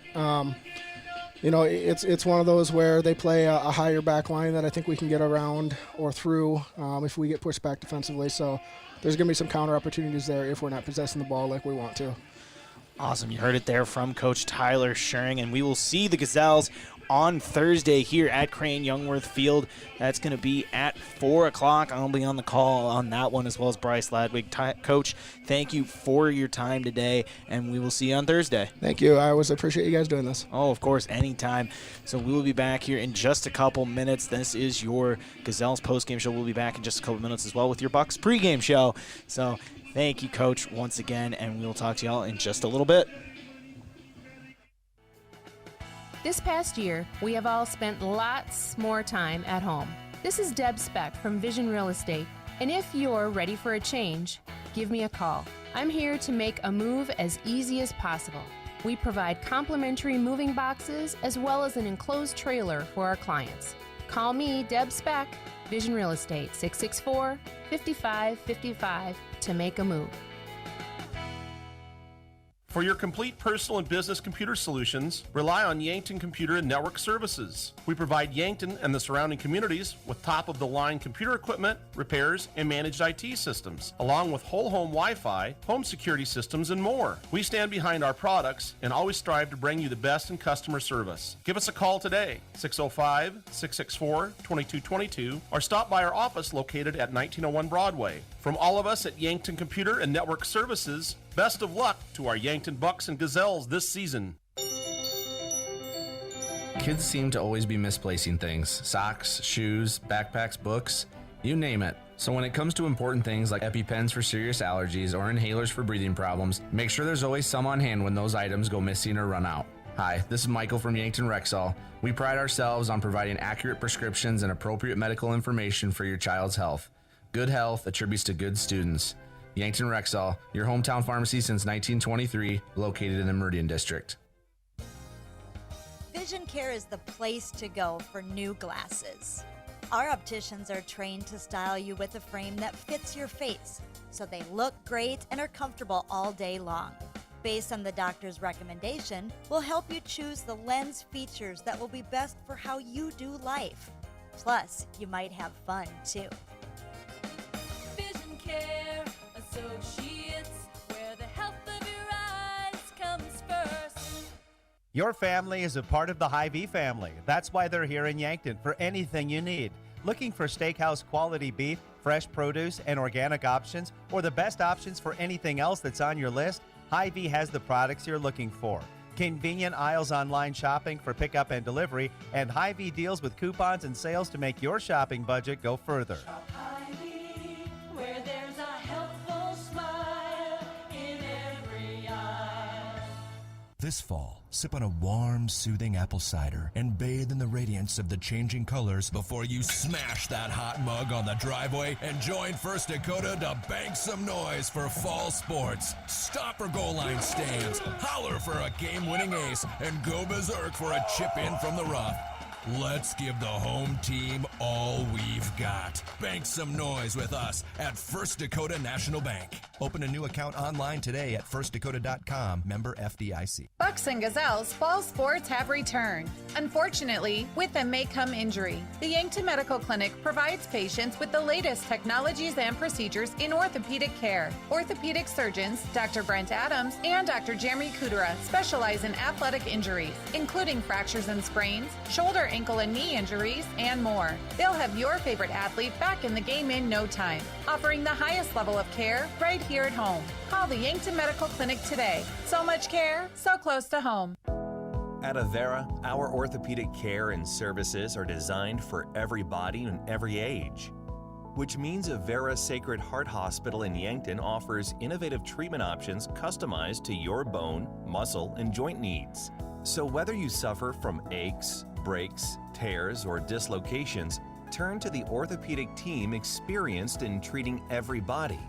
Learn more by visiting the Avera Sacred Heart page on avera.org.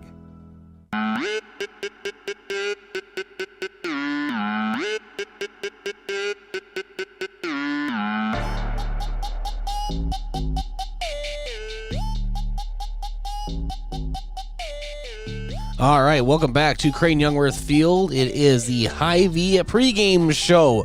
It's time for some Yankton Bucks soccer. Yankton 2-3 overall this season, 2-0 in ESD play. Brandon Valley Lynx 1-4-1 overall and 1-2-1 in ESD play. But if anything is known, Josh, in AA soccer, AA sports in general, a record does not reflect usually the performance that you can get on a field.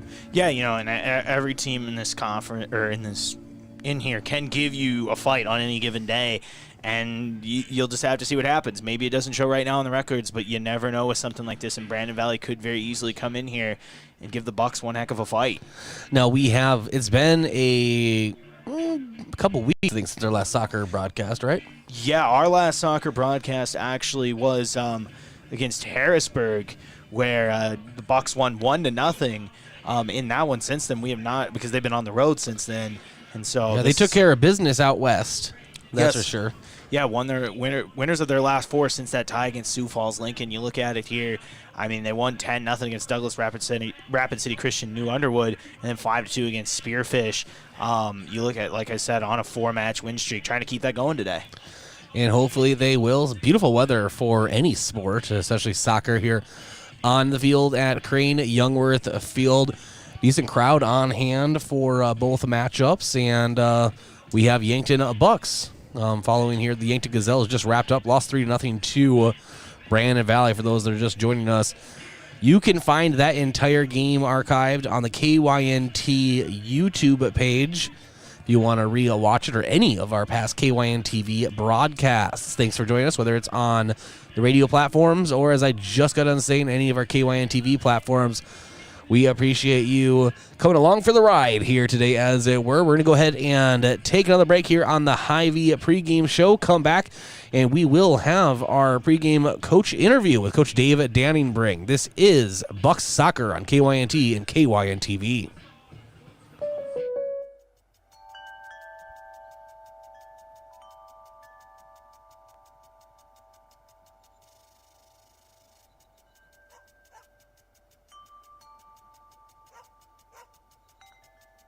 This moment of relief brought to you by your local State Farm agent, Rhonda Westland, who also brings relief with all your home and auto insurance needs.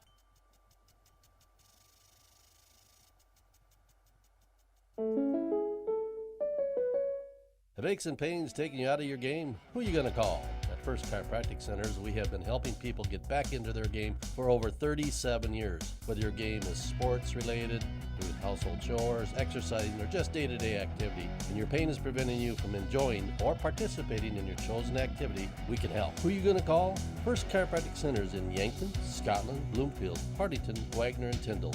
First Chiropractic Center, whole health with hands-on healing. Vision Care Associates provides excellent diagnostic care. Using the most advanced technology in the industry, the doctors offer their patients the highest standard of care, allowing them to diagnose and manage many eye diseases. Choose Dr. Anderson, Dr. Feeser, and Dr. Slowey for expert personalized eye care. You'll be glad you did. Vision Care Associates, where the health of your eyes comes first. Your family is a part of the Hy-Vee family. That's why they're here in Yankton for anything you need. Looking for steakhouse quality beef, fresh produce, and organic options, or the best options for anything else that's on your list? Hy-Vee has the products you're looking for. Convenient aisles online shopping for pickup and delivery, and Hy-Vee deals with coupons and sales to make your shopping budget go further. Hy-Vee, where there's a helpful smile in every eye.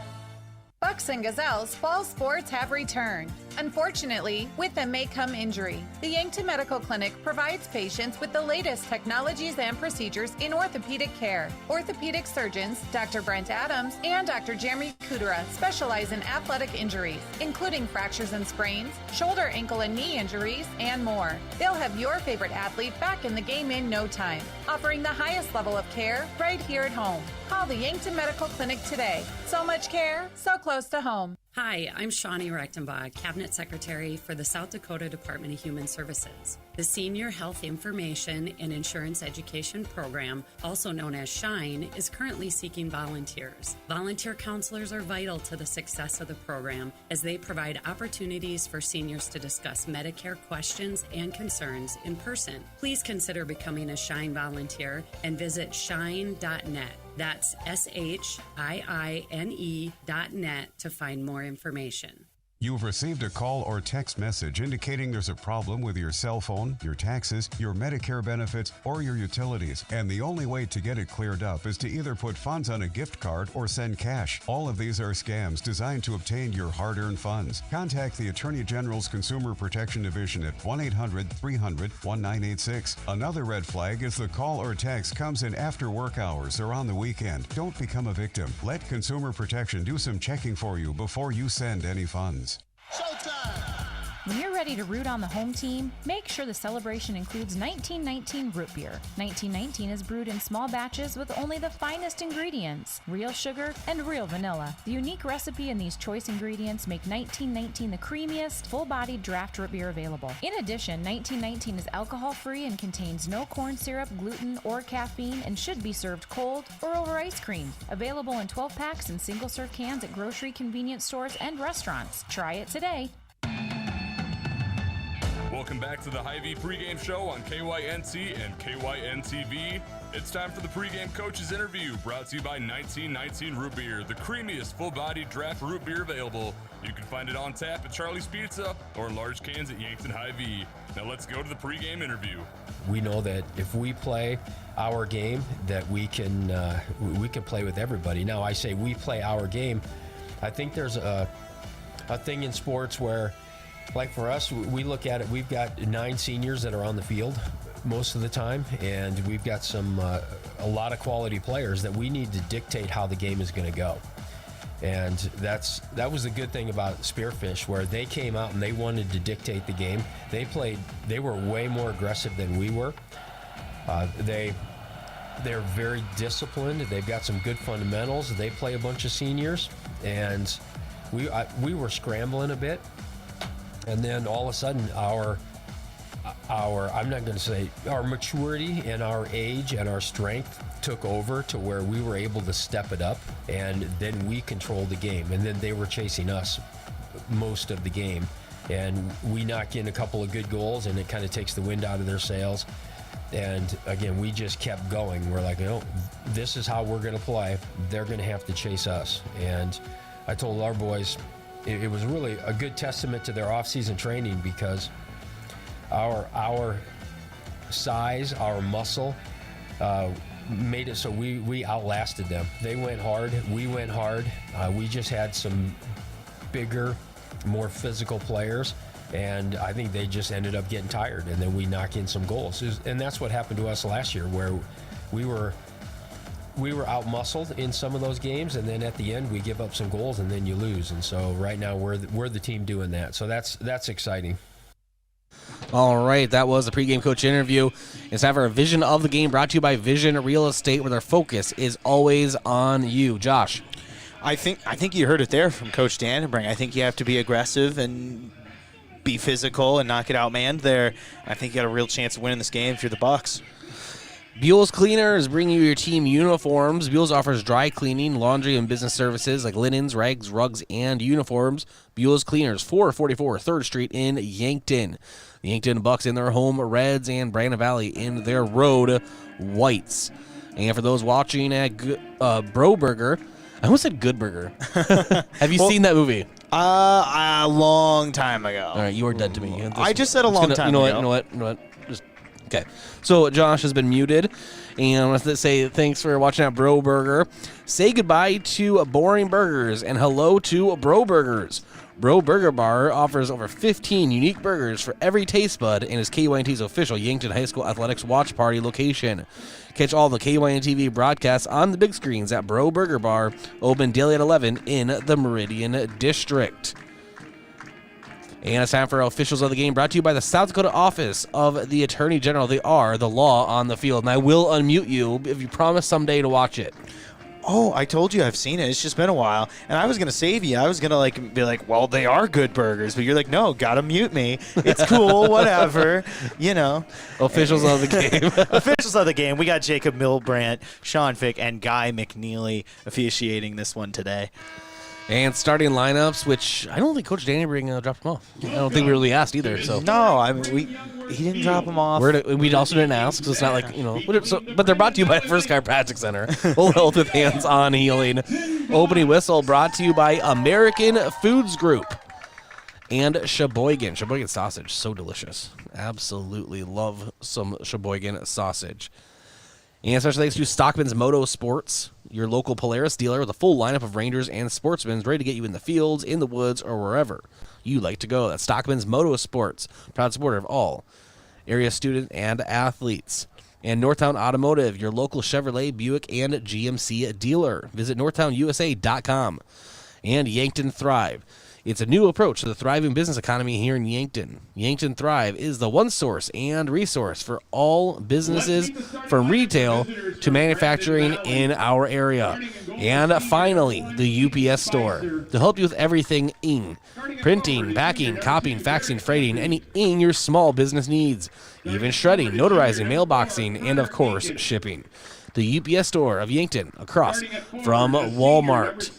And with that being said, I'm going to go ahead and turn it over to Josh Bolter, and we'll talk to you at the Avera halftime show, Josh. Yeah, let's do it. I'm excited here. We got a quality Bucks team who have been really good this season and have just played some top-notch soccer here. And they have not.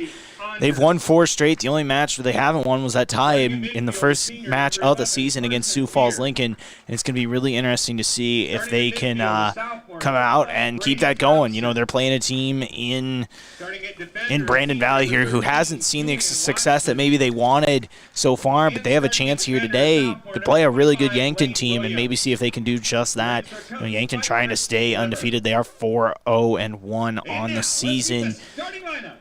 It's going to be interesting to see what these two teams can do. It is kind of windy out today. You can see the jerseys flying, as I say, that Yankton in the red jerseys with the white numbers. Now announcing starting lineups right now. It's going to be really interesting to see how these two teams play today. I'm excited. Starting at forward is senior number 6, Gavin Fortner. Starting at midfield, a senior number 7, Ethan Yassett. They're announcing lineups here. We got in the starting lineup: Trace Jensen, Ty Bindi, William Pavlish, Gavin Fortner, Ethan Yassett, Braylon Beats, Zach Hebda, Jacob Kirchner, Gage Becker, Milo Johnson, and the goalkeeper Zachary Loest. Loest already has 3 matches this season where he's pitched shutouts, against Harrisburg, Watertown, and Douglas Rapid City Christian and New Underwood. So it's going to be interesting to see if he can keep that going. 24, Milo Johnson. And in goal, a senior, number 99, Zachary Loest. Once again, the goalkeeper, Zachary Loest. Here today, Bucks coached by Dave Dannenbrink. Always a fun interview as coach at Dannenbrink. We'll be talking to him in the post game after this one. No matter what the result, you know, it's going to be fun to talk to him after this match here today. And don't forget, we'll have Yankton Bucks and Gazelle action again on Thursday. I'll be on the call as Yankton takes on Brookings. That's going to start at 4 p.m. with the Gazelles. Or excuse me, it looks with the Bucks actually. On Thursday, they're going to be kicking off at 4. Either way, they're getting ready to kick off right now. Here, the ball set at the half line in the center circle. We're getting going here. It's the Bucks. It's the Lynx. Let's get it going. It's getting Bucks sitting at 4-0-1. Brandon Valley sitting at 1-4-1. Here we go.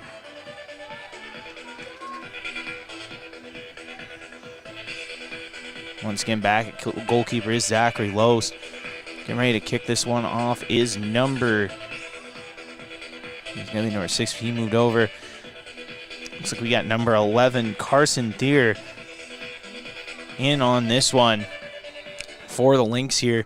And we are off and underway. Thier gets it over to number 7, Max Williams, in the center channel. Picked up there by Pavlish. Pavlish now into the left half space. Kicking it over to Hebda in the center channel. With it now is Fortner kicking it down into the right flank there and pushing it in, taking a shot on the goal is Pavlish. No good. That's going to go out of bounds. Excuse me, it looks like it was Fortner in on that one. Taking that kick. Corner kick box, Ethan Yassett. Either way, it's going to be Ethan Yassett with the corner kick. And this one's going over Fortner. Miss beats, trying to get it and kicking it. And just missing the goal is number 10, Jacob Kirchner. The senior taking the shot there. Just wide, no good. Goalkeeper for the Lynx is Aiden Spicer. He is a senior. He's going to boot this one into the left half space. Now down the left flank. With it now is number 6, Mayor Matisse. He's kicking that one down the left flank, and that's going to roll out of bounds. Chasing after it for the Bucks is Ty Bindi. Bindi, a sophomore. Throws this one in now to Trace Jensen. Jensen in the right side of his own attacking box. Gets up to Yassett over in the right flank. Trying to chase it down was Fortner, but that's going to go out of bounds over on the right flank. Matisse now getting it over to Carson Thier. Thier falls, and it's going to be kicked by Trace Jensen up the center channel. With it now is Beats. Beats in the right half space, kicks it down the center channel. Blocked there by Julian Watson. Watson now over in the left half space, looking for Brady Thompson. Thompson now kicking over in the left flank, stolen there by Beats. Fortner making a push down the right flank now. Fortner getting it going. It looks like that's going to be slowed down and stalled and stolen there by Brady Thompson. Thompson now kicks this one out of bounds. Carson Thier now throwing it back in. Yas in the right half space takes a shot at the goal. Save there by Spicer, but it looks like saved by number 1. Yeah, it looks like it's saved there by Spicer. Shot on goal by Yassett. Yassett almost got that one in. Couldn't have kicked it much better than he did there. Heck of a save by Aiden Spicer. Yassett now from the corner here. Kicks this one in. Second corner kick of the day. Header there blocked by the Lynx. Going for the shot and kicking it back over to Becker is number 24, Milo Johnson. That's going to roll out of bounds. Looks like we're going to get a third corner kick here within the first 3 minutes here for the Bucks. Ethan Yassett once again getting ready to go here. Bucks forcing the issue early and often so far. Yass now kicks this one over to Becker in the left flank. Becker trying to make something happen here. Becker takes a shot, blocked there by number 9, Joey Anders. And we're going to get a fourth corner kick here from the Bucks early on here in just as many minutes. Bucks once again forcing the issue on the offensive side. Yassett now kicks this one towards the goal. Missed there, and it's going to roll back out down the right flank and out of bounds. Yassett couldn't find anybody on that one. Either way, 4 corner kicks early on here for the Bucks. William Pavlish now kicks this one. It's going to be header there from Kirshner. And now it's going to be number 4, Connor Aiken, taking it down the left half space. Stolen there by Johnson. Johnson now Into the right half space over to Trace Jensen. Jensen now back to Johnson. Johnson down the right flank in the right half space looking for beats. Pavlish now over to Becker. Becker looking for Hebda. Misses him. It's going to be picked back up by Kirshner. Kirshner now kicking it into the center circle there over to Yassett. Yassett with the back kick. Trying to chase it down now. Number 4, Connor Aiken. And that's going to go out of bounds. Picking up and throwing in will be Ty Bindi here for the Bucks. Bindi now over to Johnson. Johnson now over to Trace Jensen. Jensen now kicks into the center channel. Picked up there by number 25, Lane Williams there for the Lynx. Derek Anthony now kicks it down the right flank and out of the back of the end zone there. We're just 5 minutes into this one, still tied at 0.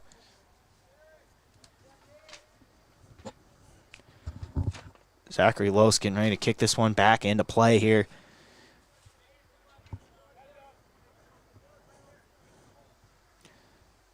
Lose now kicks this one down the center channel and into the left half space, looking for Becker. Header there from number 9, Joey Anders. Brady Thompson now in the left half space, stolen by Yassett. Yassett down the right half space, kicks in the right flank. Looks like he's got beats, kicking it into the center channel. Blocked there by number 13, Julian Watson. Watson making a save there as Beats was looking for Becker in that attacking box. Beats now over to Balish in the right flank. Kicked out of bounds there by number 7, Max Williams. Balish now throws this one back in. This one kicked into the center channel. Yassett with the header. Bounce back out there by Brady Thompson for the Lynx. Yassett again with the header. Beats now, kicks it over in the right left flank, looking for Kirshner, and he's going to make contact there. Looks like it was with number 9, Joey Anders, and Anders is slow to get up. Him and Kirshner made contact. Injury timeout. We'll have an injury timeout. And that is our first timeout of the game, brought to you by Thrivent Financial. Sometimes life and finances are a great puzzle. Let Gavin help you put that puzzle together. Once again, Thrivent Financial, your sponsor. The first of timeouts in this one. Waiting here, Joey Anders, slow to get up, had contact with Jacob Kirshner. They both hit the deck. Kirshner got right up, and Anders was a little slow to get up. He's now getting back up and walking off here. Something you like to see. Hope he's okay, obviously. Looks like it's nothing too serious, but either way, hope the best for him and hope we can see him play again in this one.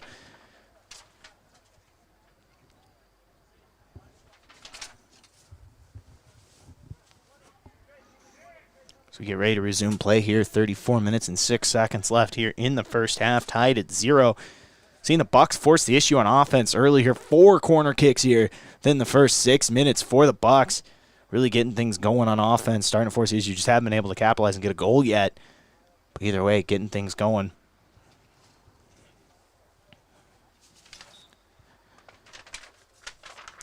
Free kick there from the goalkeeper, Aiden Spicer. That one's going to go down the center channel. Yassett blocks it, and it's going to go over to number 9, Hebda. Hebda now back over to Yassett. Yassett kicks it down the left flank, back over to Hebda. Hebda misses it, and it's going to be stolen there. Hebda's able to recover as that's knocked out of bounds there by number 25, Lane Williams here for the Lynx. In now to Pavlish. Pavlish kicks this one down the center channel, looking for Alexander Knuckles. For the Bucks, Alexander Knuckles. Taking down the right flank is Ty Bindi. Bindi now back over to Knuckles in the center channel. Knuckles looking for Hebda, but that's going to be blocked. Milo Johnson now. Over to Bindi. Bindi trying to get something going there. Blocked. Looks like it was number 11, Carson Deere, in on that one for the Lynx. Knuckles now back over to Bindi on the right flank. Bindi kicking over to Pavlish. Pavlish pushes it further down the right flank. And that's going to go out of bounds.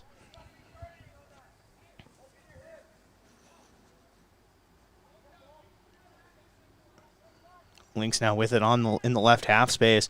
Kicking this into the center channel. Knuckles blocking it there. Kicking over in the center channel to Hebda. Hebda making a push. Hebda in the left half space trying to get to Becker. Blocked there by Julian Watson. Williams now pushing it up. Gives it to Matthias, who kicks that one out of bounds. Throwing it in here for the Lynx will be Nolan Baker. Lynx trying to pick up their second win of the season. The Bucks trying to move to 5-0-1. This one's going to roll down to the goalkeeper, Zachary Loest. Save there from Loest. You know, there was a stretch there for 3 straight games where he did not allow a goal.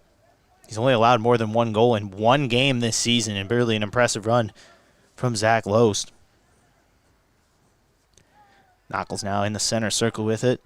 Kicking into the right half space. Over to Yasit. Yasit now. Back over to Knuckles. Knuckles looking for Pavlish. Pavlish is going to take a shot at the goal, and that's going to be a save from Aiden Spicer. Pavlish taking a deep shot towards the goal. Spicer able to pick it up with the save there. That's his second save of the afternoon. Trace Jensen now kicking this one over to Pavlish in the center channel. Looking for Hebda in the left half space. Hebda now trying to make something happen in the center channel. Gets over to Yasit. Yasit now into the right half space to Knuckles. Knuckles back into Hebda, and he's going to take a shot at the goal, and that's saved once again by Aiden Spicer. Zach Hebda trying to take a shot there. No good. Spicer now. Trace Jensen getting this one. Excuse me, my apologies. That's Ty Bindi. And on that one, he's going to be throwing it in here for the Bucks. Stolen there by the Gazelle, or by the Lynx. Mayor Matthias in on that one. So he's going to kick it back up into the right half space. Picking up is Derek Anthony. That's going to be stolen there. Looks like it's Braylon Beats in on that one in the left half space. Now into the attacking box, but that's going to be picked up by the goalkeeper, Aiden Spicer. Spicer there with another save. We're just 10 minutes into this first half. We've already seen a lot of action from the senior goalkeeper for the Lynx. Bindi now kicking it over to Pavlish in the center circle. Pavlish looking for Yasit. Gets it back, though, and now gets it to Yasit. Yasit now over to Bindi in the right channel. Yasit now gets it over to Hebda in the left half space. Hebda now back into the center channel looking for Knuckles. Stolen there by number 7, Max Williams. Williams has it blocked there by Johnson. Johnson now down to Becker in the left side of the attacking box. Takes a shot. No good. Just missed there. Wasn't able to get the angle he wanted. Was Gage Becker. Had a chance there once again. The Bucks really forcing the issue on offense so far here in this one. Kirchner.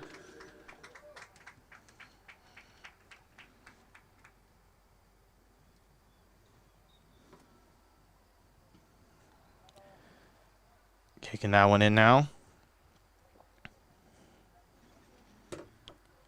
Pavlish now in the center channel, trying to make something happen here. Kicks over to Becker. Becker now in the left half space. Kicks over to Hebda in the left flank, who just is able to save them from going out of bounds, trying to make something happen there. Stolen by the Lynx. Looks like that's going out of bounds off the foot of number 19, Nolan Baker. Hebda now throws this one into the attacking box. Header there from Becker. Taking the shot is Braylon Beats and puts too much on it. And that's going to sky over the bleachers there behind the goal. Braylon Beats had the look he wanted once again. A lot of looks here in the first 12 minutes for the Bucks. The Lynx, number 9, Joey Anders. Joey Anders checking in again. We saw him leave earlier after he had a collision with Jacob Kirschner. He is now back. Spicer now kicks this one. It's going to head over to Kirschner, who gets the header. Kirschner now kicks it back to Trace Jensen in the left half space. Jensen now over to Kirschner in the left flank. Kirschner kicks it back over to Los, who's just going to reset. Los now boots this one. Trying to get the header is Gavin Fortner, but he misses it. That's going to go out of bounds.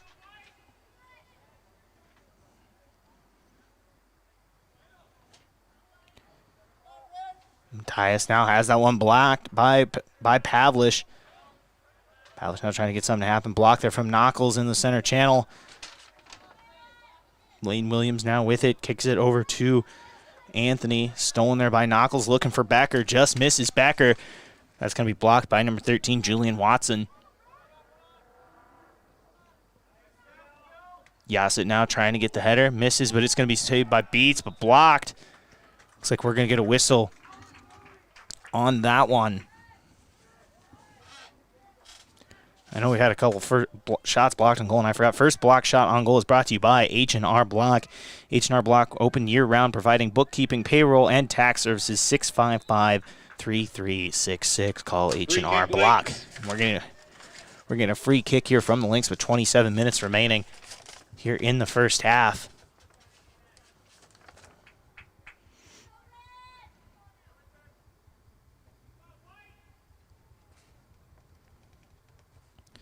Going to be Max Williams here, the senior for Brandon Valley, getting ready to kick this one. He does. Boots it all the way down the center channel and almost into the attacking box, but it's going to be blocked by Trace Jensen, who rolls that one deep down the Buck side, and that's going to roll all the way down into the attacking box and booted back out by Aiden Spicer. Header there from Trace Jensen into the right half space. Header from number 12, Brady Thompson, for the Lynx. Does it again. Looks like we're going to go whistle and possibly a free kick there for the Lynx. Free kick Lynx. Once again, it's going to be Max Williams, the senior. Take the free kick. Back to kick here for the Lynx.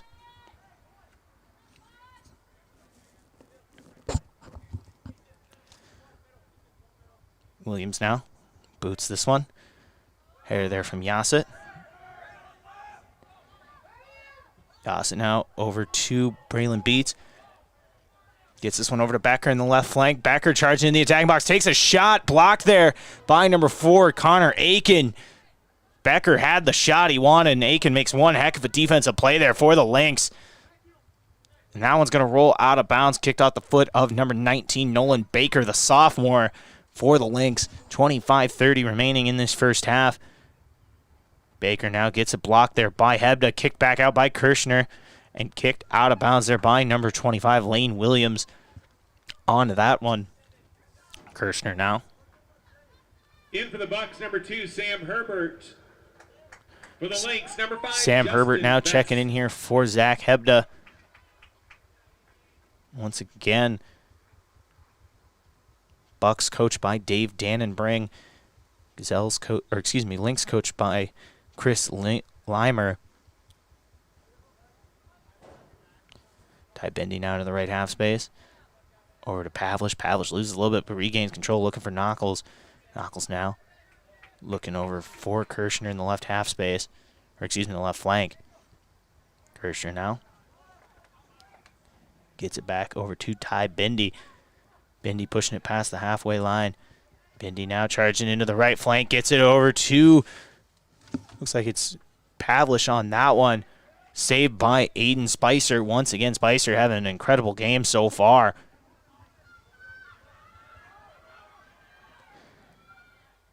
This one now going over in the left half space. Defense there from Pavlish. With it now in the center channel is number 5, Justin Vest. Vest now blocked there by Fortner. And that's going to roll out of bounds. Connor Aiken now throws this one into the center channel. Knuckles.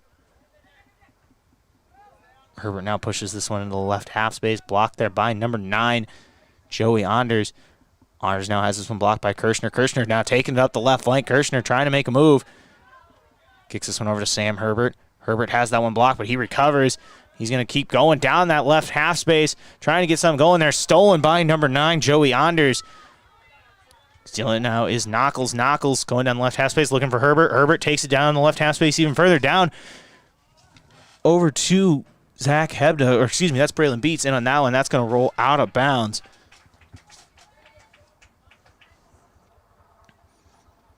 Throwing in now for the Lynx will be number 2, Derek Anthony.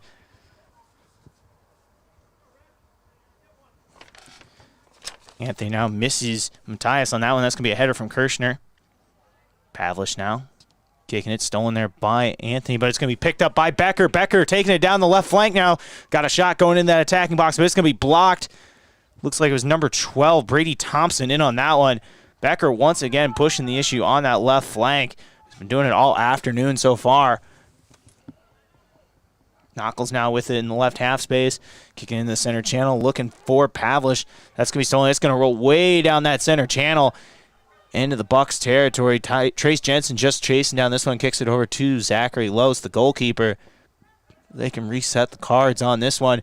He does. Lowe's boots this one down the center channel. Header there from Brady Thompson for the Lynx. It's going to end up on the foot of Pavlish in that left half space. Pavlish now taking it up. Pavlish into that center circle, booting it down, looking for, looks like it was number 6. Gavin Fortner on that one. Isn't able to find him. It's going to roll out of bounds. Boot now, front header there from Trace Jensen. Jensen now stolen by Matthias. Kick there from Kirshner. Header off of Yassett. Taking it down is Braylon Beats. Beats misses Yassett, and that's going to be stolen by Thompson. Thompson now pushing it down to Matthias. Stolen there by Fortner. Excuse me, Pavlish on that one. Free kick, Bucks. It's going to be a free kick for the Bucks. And on the free kick will be Gavin Fortner. Take the free kick. Fortner now boots this one deep down into the attacking box, and Braylon Beats is there, and that's going to be saved by Aiden Spicer. Beats had the shot he wanted, and Spicer once again makes an incredible save. Aiden Spicer, the senior here for the Lynx, gets it going, and he's going to boot this one deep into the center channel. Off the foot of Matthias there, and Knuckles is going to make a push down the right half space and into the right flank. He's pushing deep down into that right flank, and it's going to be stolen by Brady Thompson. Knuckles is able to get it back. Yassett now with it in the center channel. Kicks it into the left flank, and it's going to be Sam Herbert down there in that left corner of the attacking box. Tries to get it to Gage Becker, and it's going to be stolen and booted all the way back into that center circle there to Trace Jensen, who gets it down looking for Ty Bendy, and that's going to roll out of bounds over on the left flank. Thrown in now are the Lynx. That's going to be a header there from Ty Bendy. We're about halfway through this first half here. Throwing it in for the Lynx is Connor Aiken. Aiken now over to Thompson. Thompson back over to Yankton. Aiken. Thompson has that one blocked. Yassett now up the right half space looking for Becker, and he's got Becker in the center channel. He isn't able to find him. Just a miss on that one. Just a little inaccurate and wasn't able to find Gage Becker. Becker once again had some space on that one and had a chance to make something happen.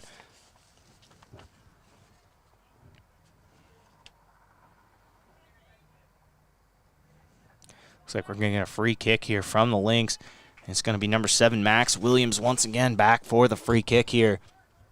Just under 20 minutes to play left in the first half.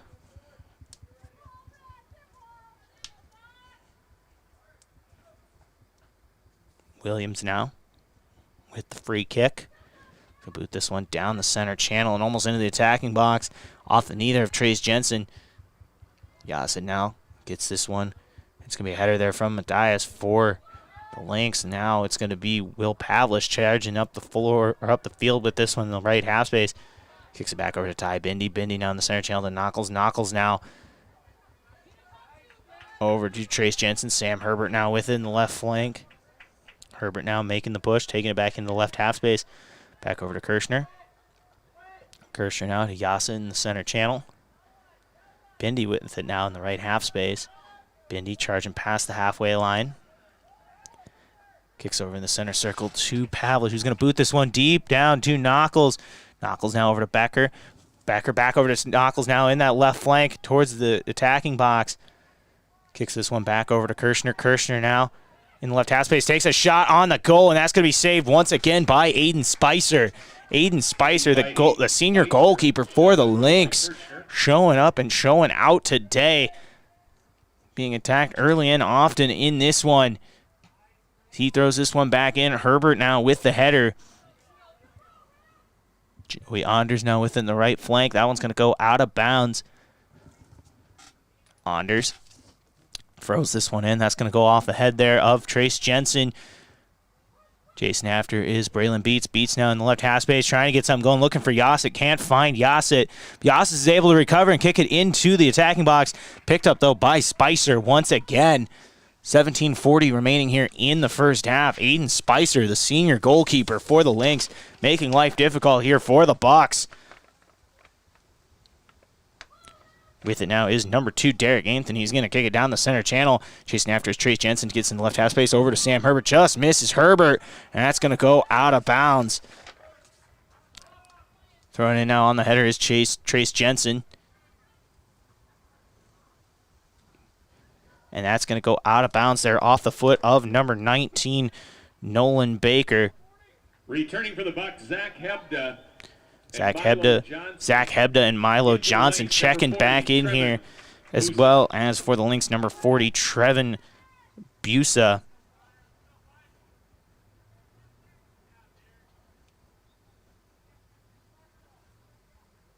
Going with it again now is Yassett. Yassett now has this one blocked. It's going to be picked up by Hebda. Hebda now over to Fortner. Fortner back over to Hebda. Hebda taking a shot. Blocked there by Brady Thompson. Yassett with it now on the right flank. Has a couple Lynx defenders on him closely. He's going to kick this one in the center channel too. Milo Johnson takes a shot. It's going to bounce off the head of Matthias. Johnson now trying to get this one. That's going to go over to number 40, Trevin Busa there for the Lynx. Nolan Baker now gets over to Pavlish. Pavlish now within the left half space, flirting with that center channel. He's going to get it into the attacking box, and he's going to try to get it out into that left flank. He's going to be blocked, and that's going to roll out of bounds. Looks like it was number 9, Joey Anders, in on that one, who got the block.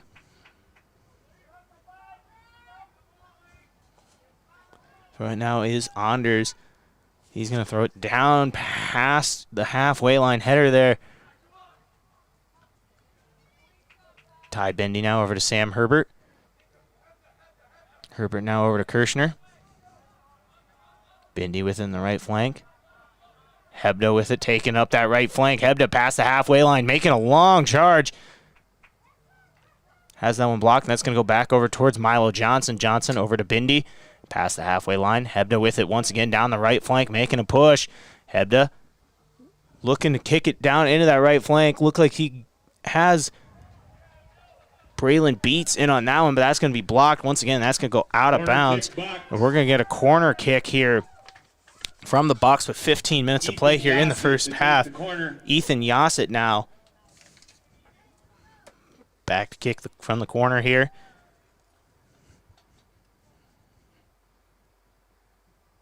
Gets this one in here, and that's going to be kicked by number 9, Zach Hebda, and saved once again by Aiden Spicer. Hebda with the shot on goal.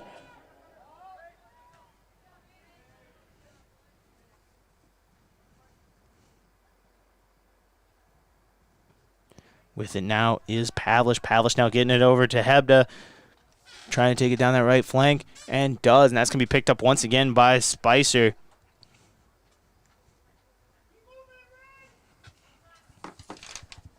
Spicer. We're going to get this one going on here. Just about 14 minutes to play. Kicks it over to Anders.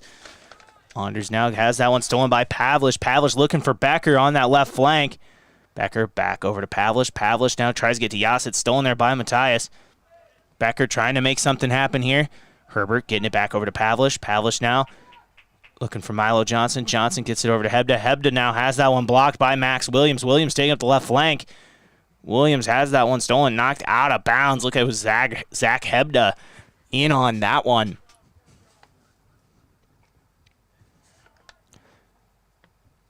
Tyus now has that one blocked. Looks like it was Ty Bindy.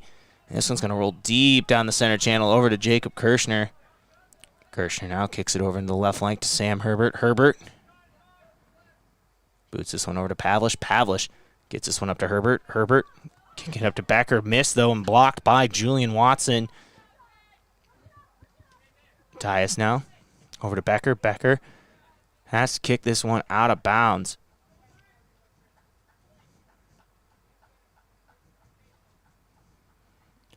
Becker throws this one up. It's going to be blocked there by number 5, Justin Vest. Jensen blocks that one from Vest, and that's going to go out of bounds once again.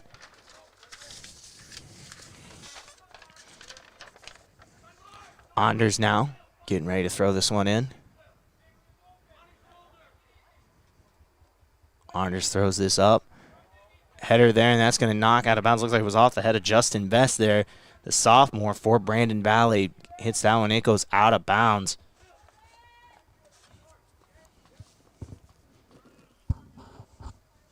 Bucks with 5 corner kicks here in the first half, really forcing the issue on offense. Haven't seen any results from it, but they've really pushed the issue there. Samuel Huber.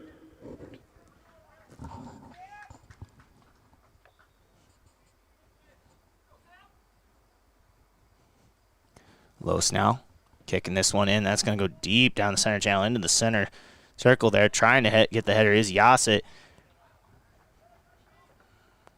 Yassett now is in that center circle. Milo Johnson now kicks up the left half space to Sam Herbert. Herbert now kicking it back over to Pavlish. Pavlish looking for Hebda. Hebda with the header loses control, and that's going to go out of bounds. Kind of looks like he lost that one in the sun maybe.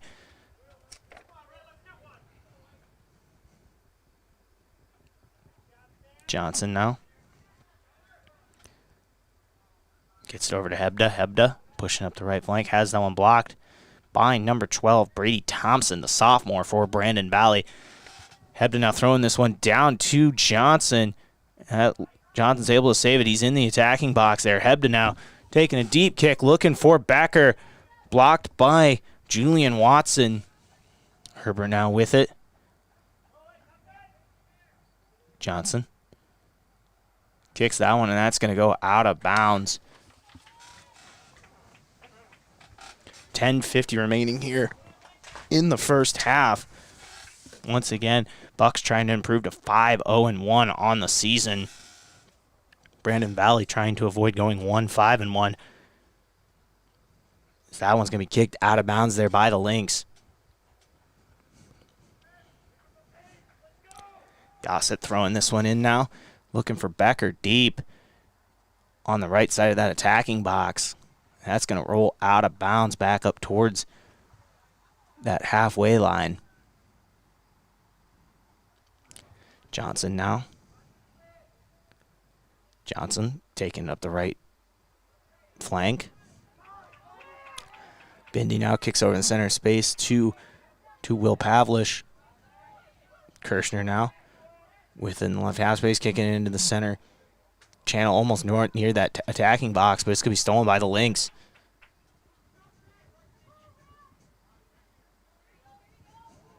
That one there, Trace Jensen has that one stolen by number 5, Justin Best. But Jacob Kirshner is able to knock that one out of bounds. 9:30 to play here in the first half.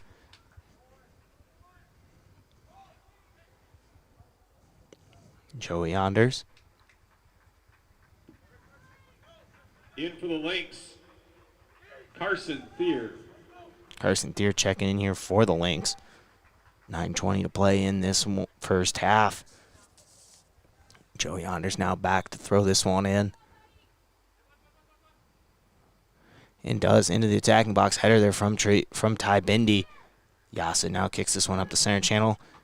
Blocked by Yassett off the kick from Brady Thompson.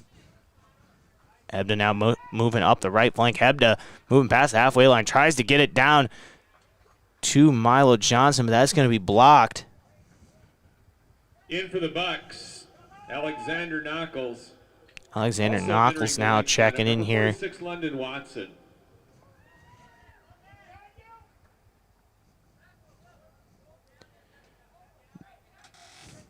With it now is Hebda pushing up the right flank. Hebda kicking in the center channel to Yassett. Yassett trying to get something going here. Has a chance at the attacking box. Yassett making a move, taking a shot on the goal. Just misses left. Shot on goal by Ethan Yassett had the look he wanted and wasn't able to capitalize, just going left. Into the Brandon Valley lineup, number 3, Jackson Haig. Jackson Haig checking into this one for Brandon Valley. Either way, though, Ethan Yassett had the shot he wanted and wasn't able to capitalize. Jensen now gets it over to Hebda. Hebda making a chase. Wasn't able to get it. It's going to be Knuckles now in on it.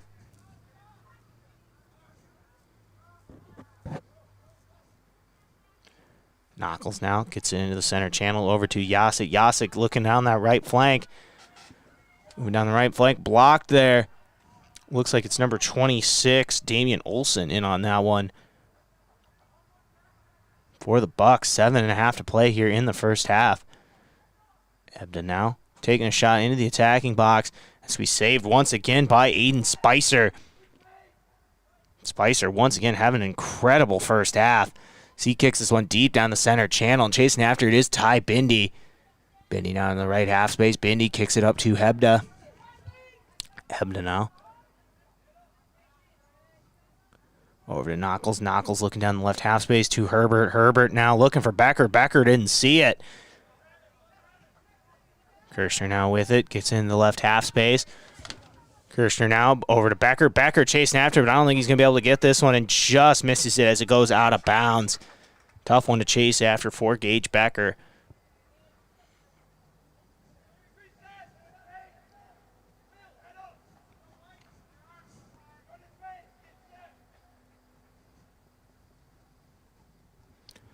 Getting ready to throw it back in now is Aiden Spicer. 6:30 to play here in the first half. This one's going to go out of bounds on that kick from Spicer. In for the Lynx, number 36, Quinn Bieber, and number 23, Owen Van Ness. Returning to the Yankton lineup, Gavin Fortner. Gavin Fortner checking back in here for the Bucks. Trace Jensen's chasing this one down, gets it over to Kirshner. Kirshner now in the left half space. Kirshner kicks up to Knuckles in the center circle. Getting up over to number 20, Gage Becker on that one. Throw it in now is Knuckles looking for Yasit down deep. That's going to go out of bounds. 5:30 to play here in the first half. Yasit now getting ready to throw this one in. Missing that one is Trace Jensen. Making the issue, moving it up the field is Julian Watson. It's going to be stolen by Hebda. Watson now gets it back, moving up the left flank. Hebda now going back and forth. Gets this one. He kicks it into the center channel. Kirshner kicks it over to Becker in the left half space, and that's going to go out of bounds.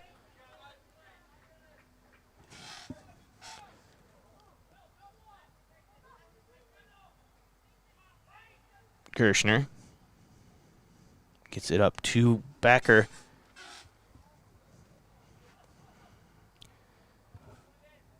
Becker over to Pavlish in the center channel. Pavlish now with it.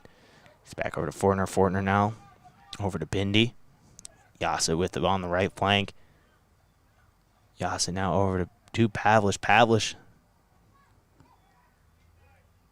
Yasa within the right half space. That's going to go out of bounds.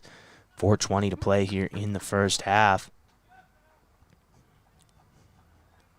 Fortner throwing this one in for Yankton. Throws it into the attacking box, and that's going to be blocked there by the Lynx. Yasowith now in the center channel. Yasa now back up to Ty Bindi. The right half space, Yasa in the right half space, looking for Fortner on the right flank, decides against it. Kicks it up to Knuckles in the center channel. Knuckles taking a shot, no good. Just missing that one, just a little high. Goal by Alexander Knuckles is just high.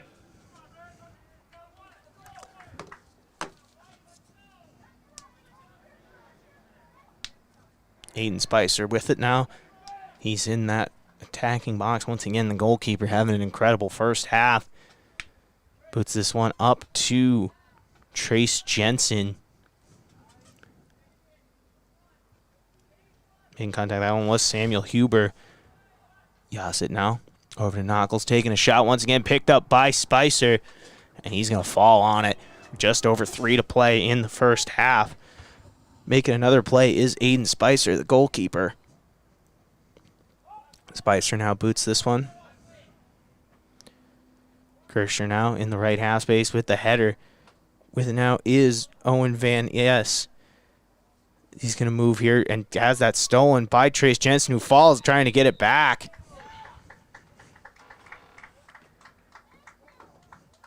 Looks like we might be getting a free kick here for the Bucks. Looks like maybe there's some accidental contact, maybe some tripping over some feet or something like that on that one. Into the lineup for the Lynx is Mayor Mattis. Moving all the way up to the 40 at the center channel is Zachary Lowe's kicking this one on the free kick.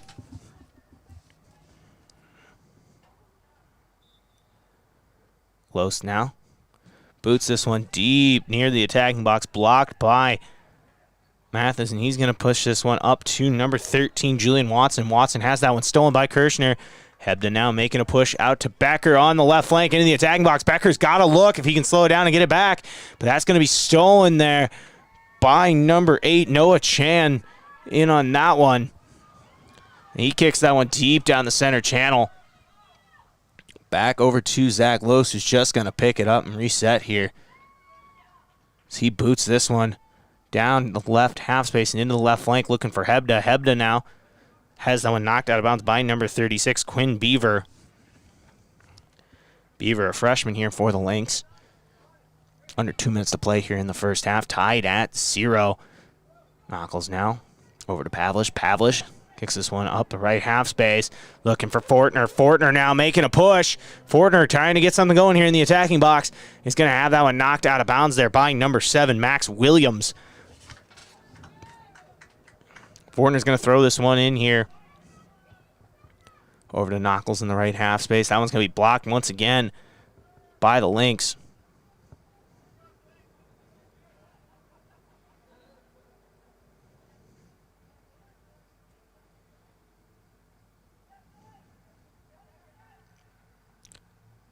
Fortner now throwing this one into Knuckles. Knuckles looking to get something going here in the right flank.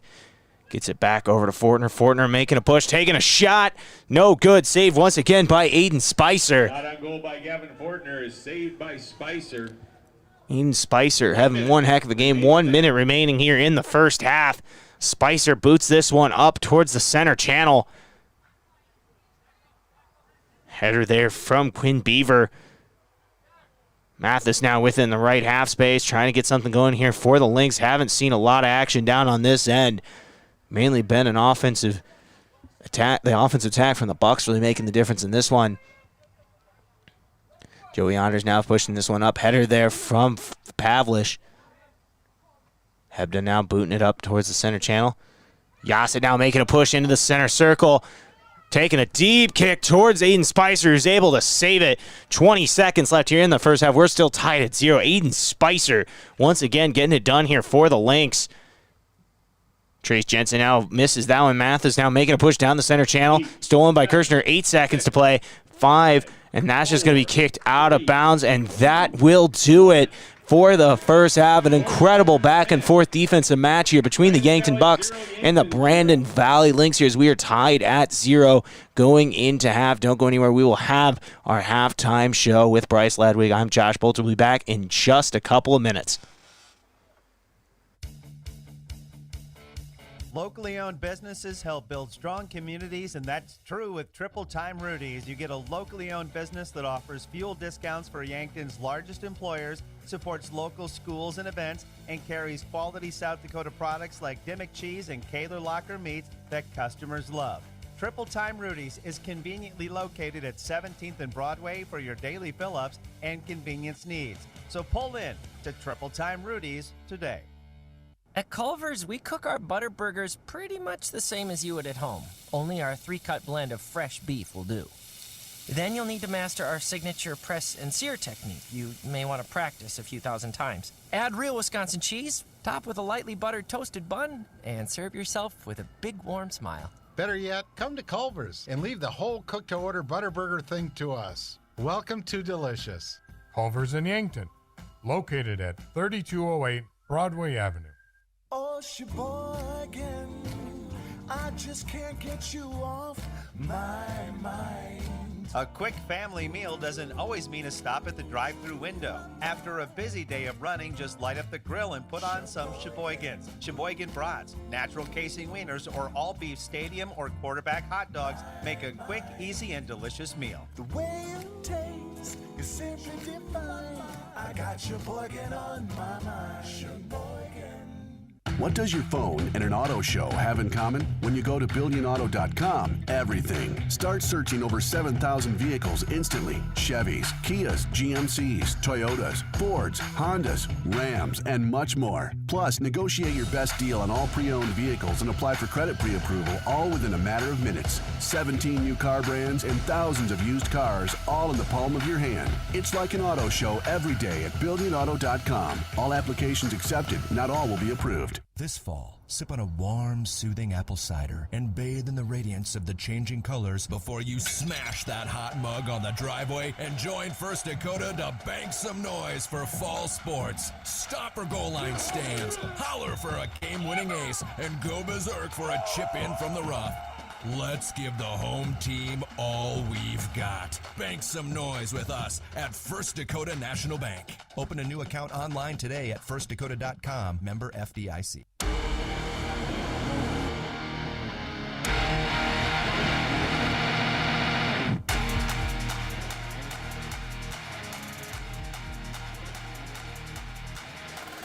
Welcome back here on your KYNT halftime show. I'm Josh Bolter. We are tied at 0 here at Crane-Youngworth Field between the Yankton Bucks and the Brandon Valley Lynx. And honestly, this first half, it was interesting. You know, you had a lot going on, especially on the offensive side for the Bucks. Even though they didn't score, they really forced the issue and took a lot of shots on the goal. They might not necessarily have been the most efficient shots, but they were taking them nonetheless. I think that's going to be the key in the second half. Find a way to maybe have more efficient shots. They definitely forced the issue on offense. The efficiency was the key, though, in that first half. It's going to be interesting to see if they can get past Aiden Spicer, who really had an incredible half at goalie position for the Lynx, and honestly really has been the player of the game so far. If you look at it, though, if you're Brandon Valley, you also got to force the issue on offense. Not really getting anything going, maybe one or two shots on the goal there. Really a kind of a low-key night for Zachary Lose, the great goalkeeper for Yankton, and not really having to do much here in this one. That's going to do it for now. We'll come back in just a few minutes here with the second half. We're tied at 0 here between the Yankton Bucks and the Brandon Valley Lynx. I'm Josh Bolter. We will be back in just a couple of minutes. Checkers Sports Bar and Grill is everyone's favorite place to eat and catch the game. Whether it's dine in or carry out, Checkers menu has mouth-watering burgers, satisfying sandwiches and wraps, and of course, wings. With 17 specialty wing flavors, there's a sauce for everyone, like buffalo, spicy garlic, and honey chipotle. And don't forget to try their sauce of the month. You can get all these hot and ready to eat daily from 11 to 11. Checkers Sports Bar and Grill, 689-2244. Looking for a new look for your business? JJ Benji's is a great source for new company clothing for you and your employees. Now, if you don't know what to get or what's new, JJ Benji's can help. JJ Benji's has lots of ideas on what the hottest apparel items are, the most popular styles or material. There's always something new to get, and JJ Benji's is on top of it. For screen printing, embroidery, and promotional products for your business, JJ Benji's, 201 Pine Street, downtown Yankton. Look up. See that steeple on the hill? That's Mount Marty University, the region's premier Catholic university focused on academic excellence and student success. While you're exploring Yankton, stop by our campus, take a tour, meet our faculty, experience all of our changes and growth, and start imagining yourself as a Lancer. Now is the time to begin exploring your next big move. Visit mountmarty.edu and see yourself here. Mount Marty Lancer fall sports have returned.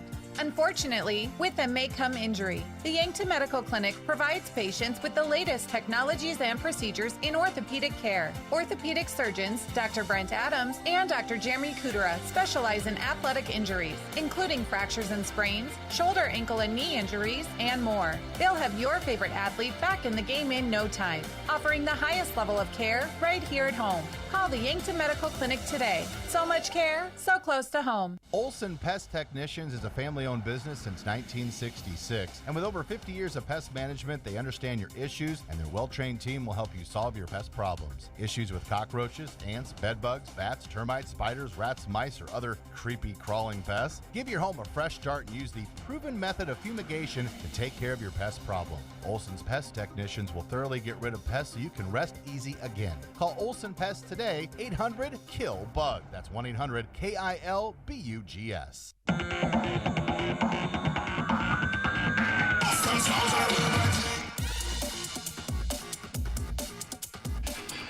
Welcome back here on KYNT. I'm Josh Bolter. You're listening to Yankton Bucks soccer action here once again on KYNT as well as KYN-TV. You can check that out on YouTube, Facebook, as well as on the Roku. We got an app. Make sure to check it out. We got a bunch of places you can watch or listen to this game, and it's been an interesting one. Tied at 0 here going into the second half.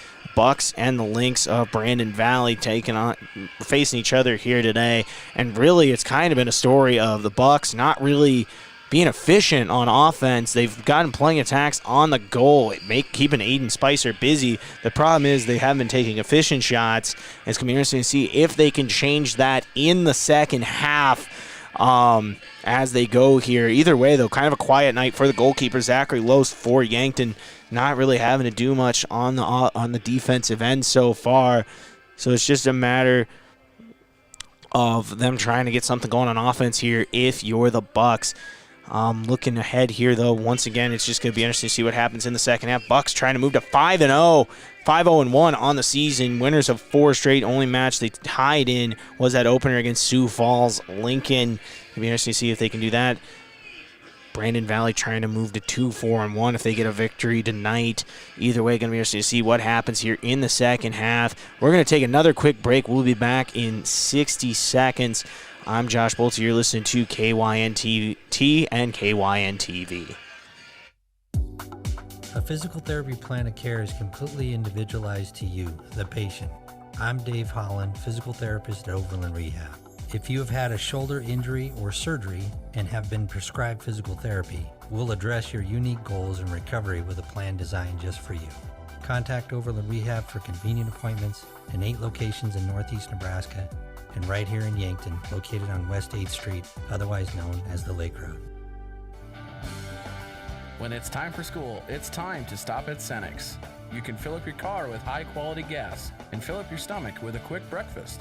Maybe most important of all, you can fill up your mug with hot coffee. So all you students and teachers, skip the snooze button and head into Cenex on your way to school. Shop Easy, owned and operated by the Santee Sioux Nation, is open 24 hours for your convenience and wishes all area students and faculty a thriving, successful school year.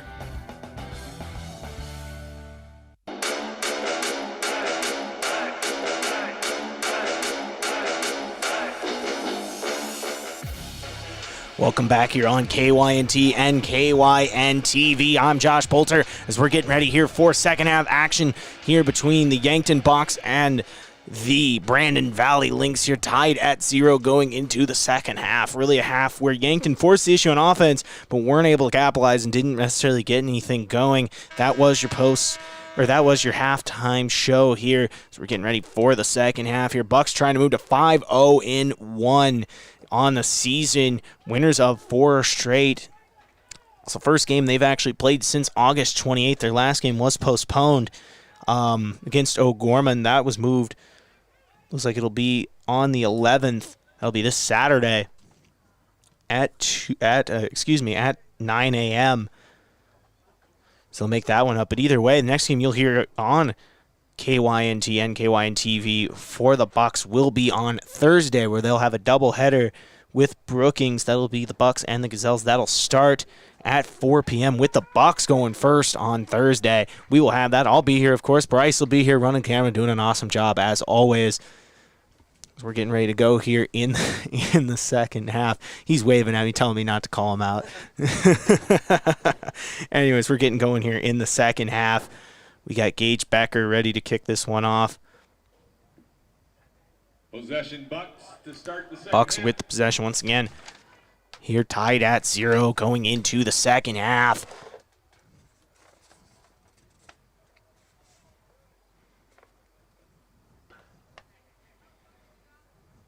Team's getting set.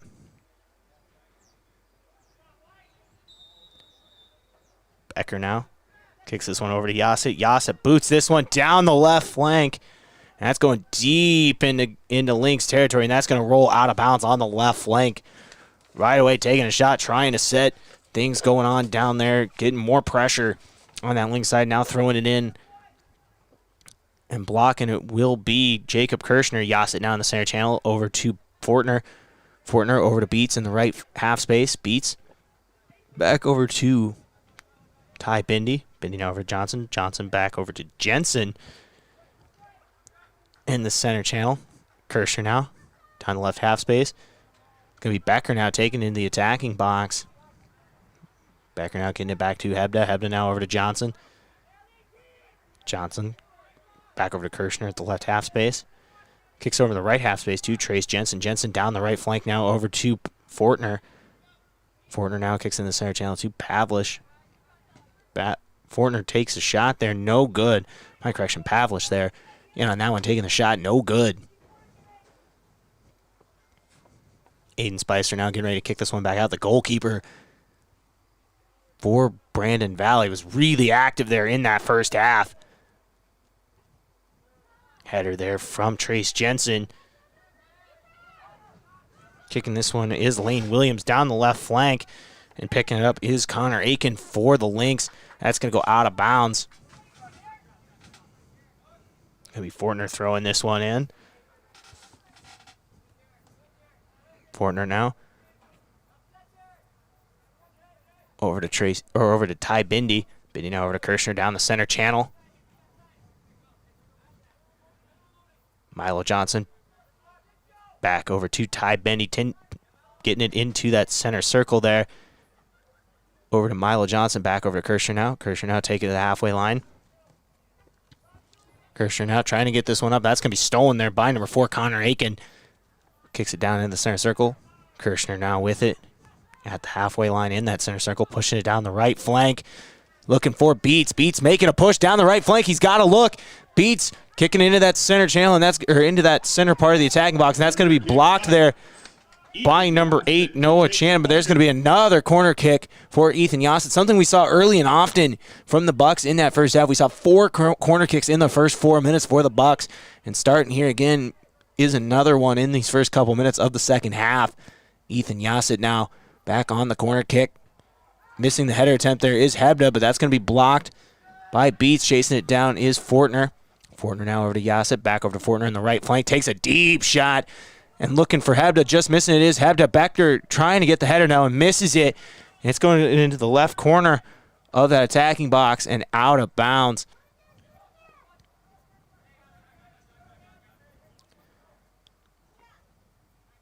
Hebda throws this one in. It's going over to Yassett in the center channel of that attacking box. That's going to be blocked and sent back out, but Fortner's going to chase this one down, get it to Ty Bindi. Bindi now over to Yassett. Yassett now back over to Bindi. Getting over to Kirschner in that left half space. Kirschner trying to set stuff up, go down that left flank, looking for Hebda. Hebda charges in the left half space deep, going into that attacking box, trying to find Braylon Beats. Milo Johnson's able to recover in the left half space, taking in the attacking box. Johnson now pushing the issue for the Bucks, and that's going to roll off the foot there of, looked like it was Gage Becker. Now back into the center part of that attacking box and back out towards the center channel, about the 40-yard line. Kirschner now with on the left flank, loses control and gets it back out to Trace Jensen at the halfway line. Jensen now getting it over to Ty Bindi, and that's going to be kicked out of bounds by Matthias. Throwing it back in is Ty Bindi. Bindi now over to Trace Jensen. Jensen back over to Bindi in the right half space, down the center channel now to Milo Johnson. Johnson charging, getting it over to Hebda. And that's going to be blocked there by number 13, Julian Watson, in there for the Lynx. Kirschner now has that one blocked. Mathis now with it in the center channel. Back over to Lane Williams. Williams now kicks this one out of bounds.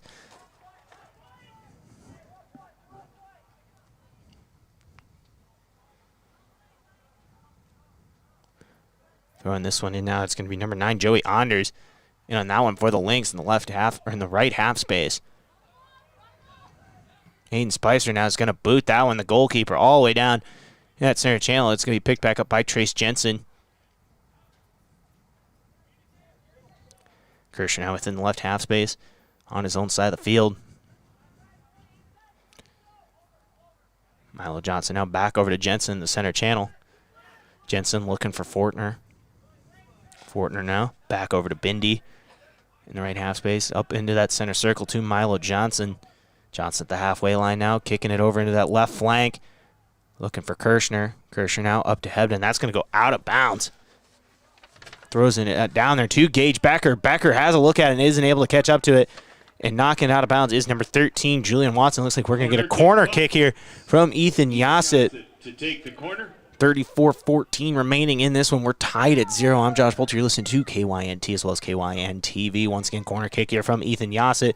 Boots this one up the left flank to Gage Becker. Becker now back over to Yassett. Makes a man miss and charges into the attacking box with a tough look. And that's going to be kicked by number 13, Julian Watson. It looks like that's going to roll out of bounds. Yassett now setting this one up.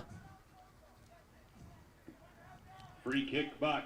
Free kick here for Ethan Yassett. Looks like he's setting up. It's basically almost in that corner once again. He's going to try to set up a header here. And that one's going to be picked up by Mathis. Mathis making a push up the left half space now. Mathis making a push for the Lynx. As he's going to try to get this one all the way across in that right half space. That one's going to roll up, and it's going to be number 4, Connor Aiken. Charging down that right half space. He has it blocked, but he recovers and gets to Mathis in the center channel into that attacking box. And it's going to be number 2, Derek Anthony, who isn't able to chase that one down. It's going to go out of bounds. And it looks like there's going to be an offsides penalty on the Lynx. That means Zachary Los is going to throw this one back in, the goalkeeper here for the Bucks. He's going to get a free kick. He's going to take it from the left half space just outside of that attacking box.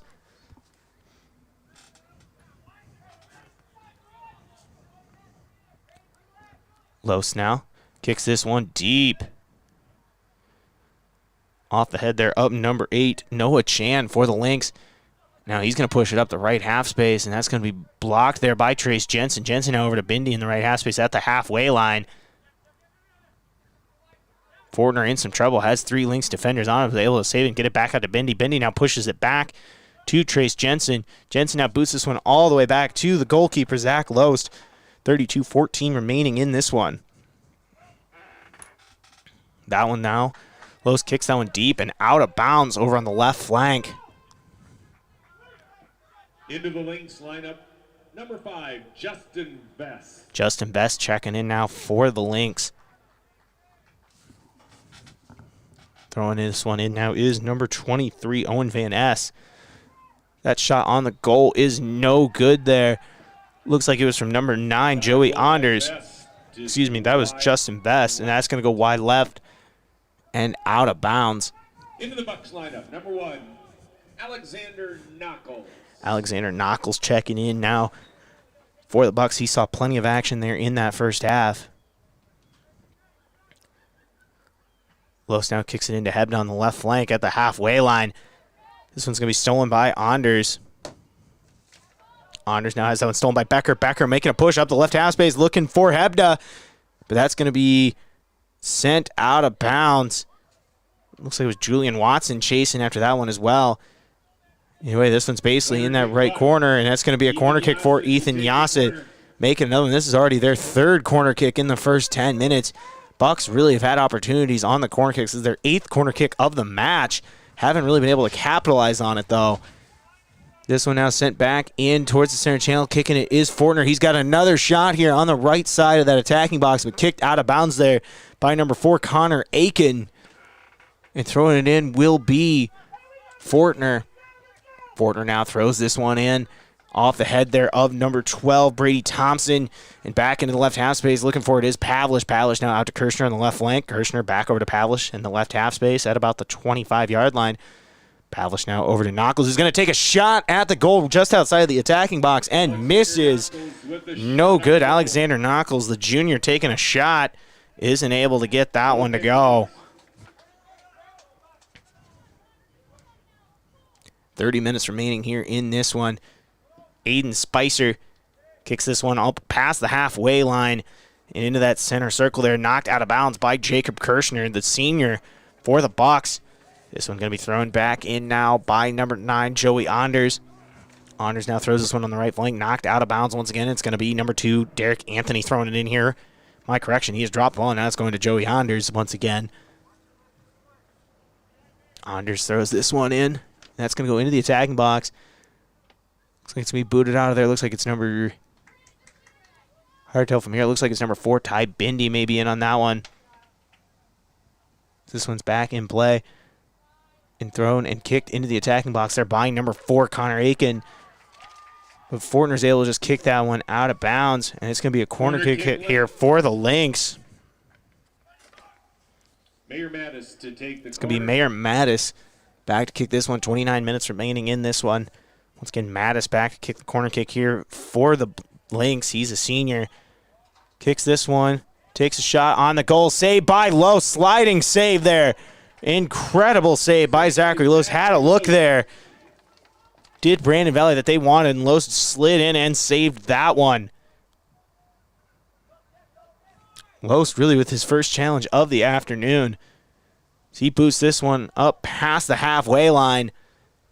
Header there from number 4, Connor Aiken, and sent back down the center channel. Mathis now with it. Is going to have that one blocked there by Pavlish. And that one's going to go out of bounds off the foot of Mathis there.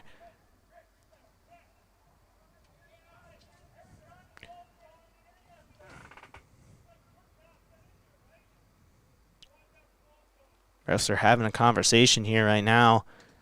Once again, your officials today are Jacob Milbrandt, Sean Fick, and Guy McNeely.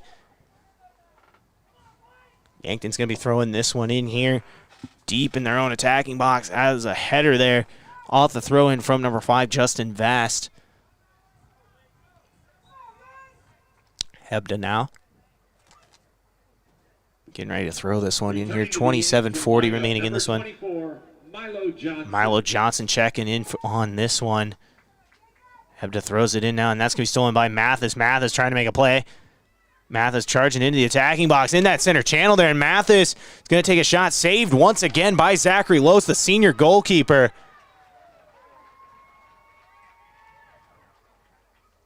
He's down after that one. He did hit the deck.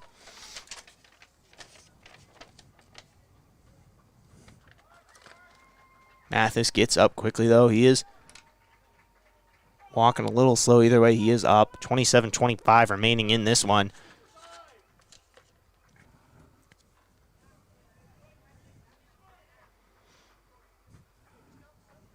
Penalty kick for the He is going to get a penalty kick on this one. Justin Vest is actually going to be kicking the penalty kick on this one. Once again, tied at 0 here between the Bucks and the Lynx. Bucks trying to move to 5-0-1 in the season. Lynx trying to improve to 2-4-1 on the season. Vest now taking the kick, and that one's going to be good. Justin Vest capitalizing on the penalty kick, and it's now 1-0. Brandon Valley off the penalty kick, getting it past senior goalkeeper Zachary Lose there. And now the pressure's on Yankton to get it going here, as they now trail 1-0. Now Gage Becker is going to be at the halfway line, getting this one ready to go here. 27-25 remaining. If you missed it, Brandon Valley just scored off a penalty kick. It was Justin Vest, the sophomore. Ethan Yassett now taking this one into the center channel at the halfway line, pushing it back over to Ty Bendy in the right half space. Now gets it past the halfway line, looking for Yassett, and that's going to be knocked out of bounds. Yassett trying to throw this one in the right flank, looking for Fortner, and that's going to roll deep near that attacking box, and into that attacking box right now, and that's going to roll out of the back of the end or of the attacking box there. Aiden Spicer now getting ready to throw this one back in. Under 27 minutes remaining here in the second half. Brandon Valley leads 1-0. Spicer now kicks this one into the right half space. Over to number 13, Julian Watson. Stolen there by Knuckles. Knuckles looking for something here. Looks for Hebden. That's going to be... Looks like Knuckles actually knocked someone down. That's going to be a free kick there for the Lynx.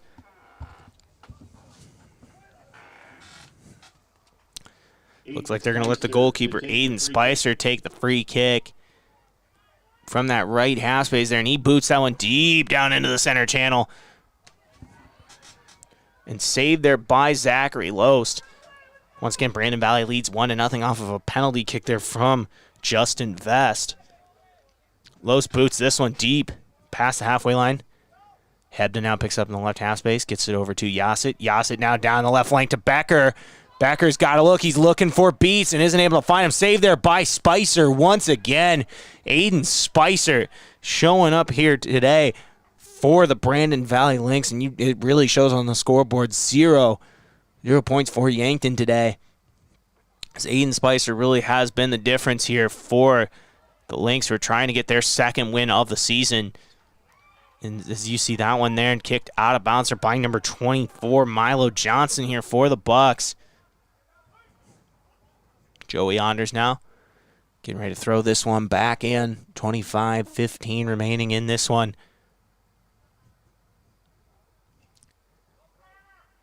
Anders throws this one into that attacking box. Header there from number 11, Carson Deere, is saved by Zach Loest. Once again, 25 minutes remaining as Zach Loest makes another save. Loest now gets this one down to Beats. Yasa with it in the right half space, gets it over to Fortner. Fortner now in the attacking box, taking a look down the right flank, getting it into the attacking box. Vest now with it. There is a player down there for Brandon Valley. There's going to be a whistle for that. Is an injury timeout. Remember, all timeouts are brought to you by Thrivent Financial. Thrivent Financial, sometimes life and finances are a giant puzzle. Let Gavin help you put that puzzle together. Looks like it is number hard to see from here who it is down. Maybe number 34, Aaron Van Hemert, possibly. Either way, well, he's down. We're going to take a quick break. We'll be back here in just a minute. You're listening to KYNT and KYN-TV. It's no surprise that Sherco offers high-quality tarp systems. We have a large dealer network in various service locations across the United States to support our products and customers. We've recently opened a new service center in Vermillion, South Dakota. Stop by to check out their showroom to see some of our new products or to get replacement parts and tarps. Sherco Vermillion is located at 1212 Norvick Street along Highway 50 in Vermillion, South Dakota. Remember, when you need to be sure, make it Sherco.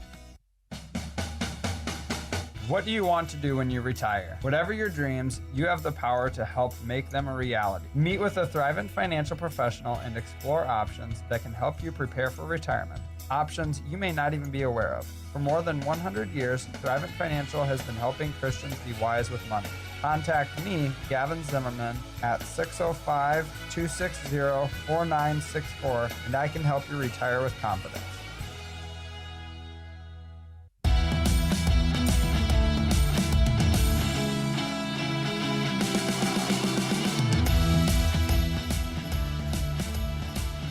Welcome back here on KYNT as well as KYN-TV. I'm Josh Bolter. Cameraman today is Sports Director Bryce Ladwig.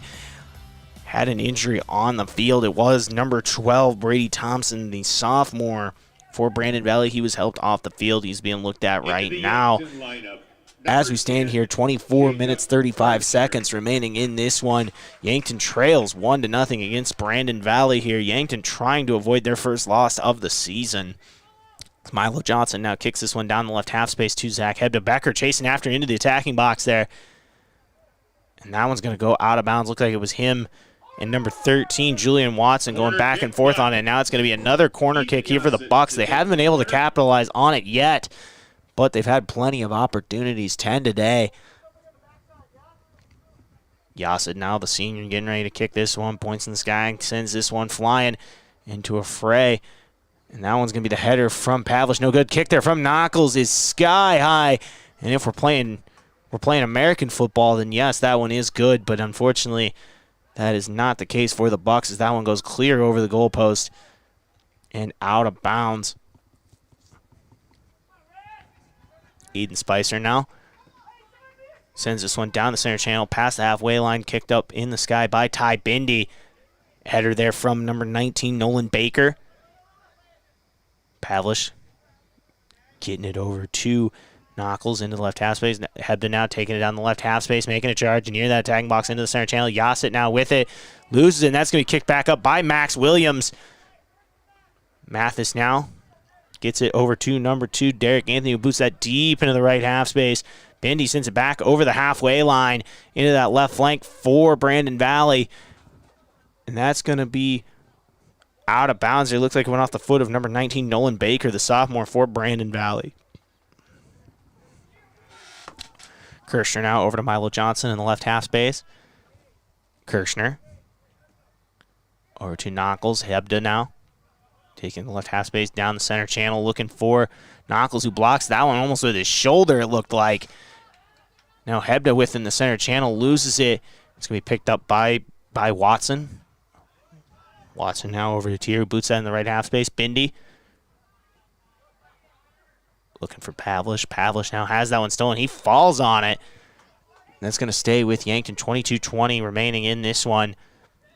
Bucks down 1-0. Looks like it's going to be a free kick here for Ethan Yassett. Yassett to take the free kick. Yassett now boots this one.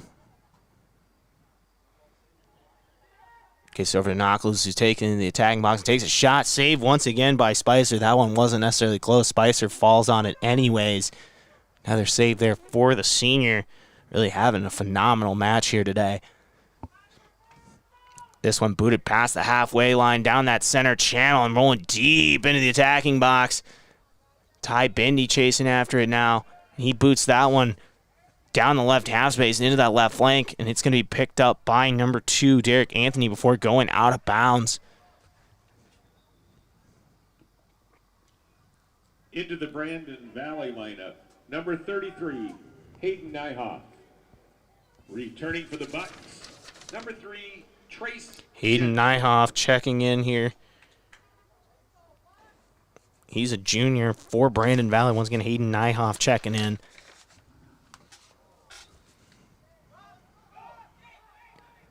Kick here from Yas. It goes deep, looking for Becker. We're going to get a whistle.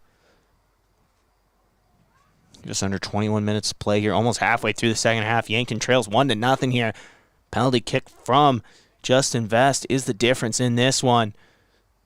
Brandon Valley finds themselves up 1-0. I'm Josh Bolter. You're listening to KYNT and KYN TV. You can find KYNT on Facebook, YouTube, Roku. It's really awesome. You can check it out. Camera operator today is Sports Director Bryce Ladwig. We flip roles today. Usually I do it for football on Friday nights, and he calls the game. Today I'm calling soccer, and he is running camera there. Doing a great job, of course.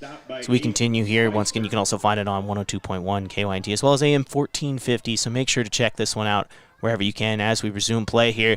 This one going deep into Bucks territory, and that's just going to be knocked out of bounds there. Looks like it was number 3, Trace Jensen, in on that one. Just letting that one go out of play as we are now halfway through the second half here. Lynx lead 1-0. Throwing it back into the attacking box is with the header now, Trace Jensen. It's going to roll out to Kirshner in that left flank and knocked out of bounds by Mathis. Deep out of bounds.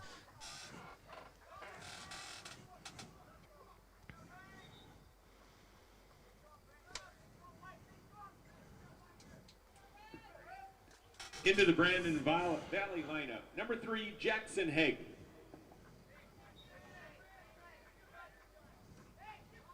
Jackson Haig now checking in here for the Lynx. This one now going up that left half space, knocked there by Connor Aiken. Yassett now. Yassett within the right half space, gets it back over to Fortner. Fortner now to Pavlish in the center channel. Knuckles with it now, kicking at the left flank over to Hebda. Hebda now back over to Knuckles. Knuckles back to Kirshner, left half space. Takes a deep shot looking for Yassett, and that's just going to be caught by Spicer.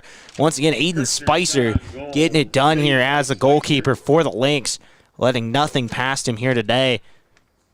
Kirshner sent a deep shot on that one over on the left flank. And it was no good. This one now going all the way down into Bucks territory and roll it out of bounds by that left corner of the attacking box. Trace Jensen now boots this one down the right half space. That's going to be blocked there by number 33, Hayden Nyhoff. It's going to roll out of bounds, but it's going to be Gavin Fortner throwing this one in. He gets it to Will Pavlish. With the now Justin Vest, only goal in this game is from Justin Vest off of a penalty kick. Connor Aiken now over in the left flank, boots it. It's going to be stolen by Ty Bindi and knocked back up into that left half space. Looks like we're going to get a free kick here from the Bucks, and Ethan Yassett sends this one flying, looking for Becker, and it's going to be blocked there by number 13, Watson. On that one now, Fortner within the right flank, takes a shot into the attacking box, blocked there once again. That time was Noah Chan, the junior, in on that one. We're going to get another corner kick here from the Bucks.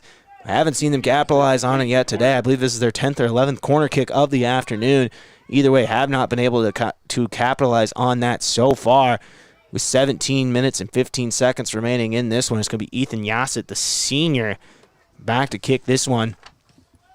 Yassett now sends this one flying. Missing the header is Will Pavlish. Trace Jensen now within the center channel. Gets it back into the attacking box. And kicked back out by Nyhoff. Back over to Jensen in the left half space. Jensen looking for Kirshner in the left half space. A little deeper. Hebden now has it stolen by number 19, Nolan Baker. And moving out with it is Mathis down the right flank. And he's going to boot this one into the center channel. And Ty Bindy's going to chase it down for the Bucks. And kick it back up. Now I'm back over to Justin Vest. So now is Beats. Beats making a move. Pavlish on that one.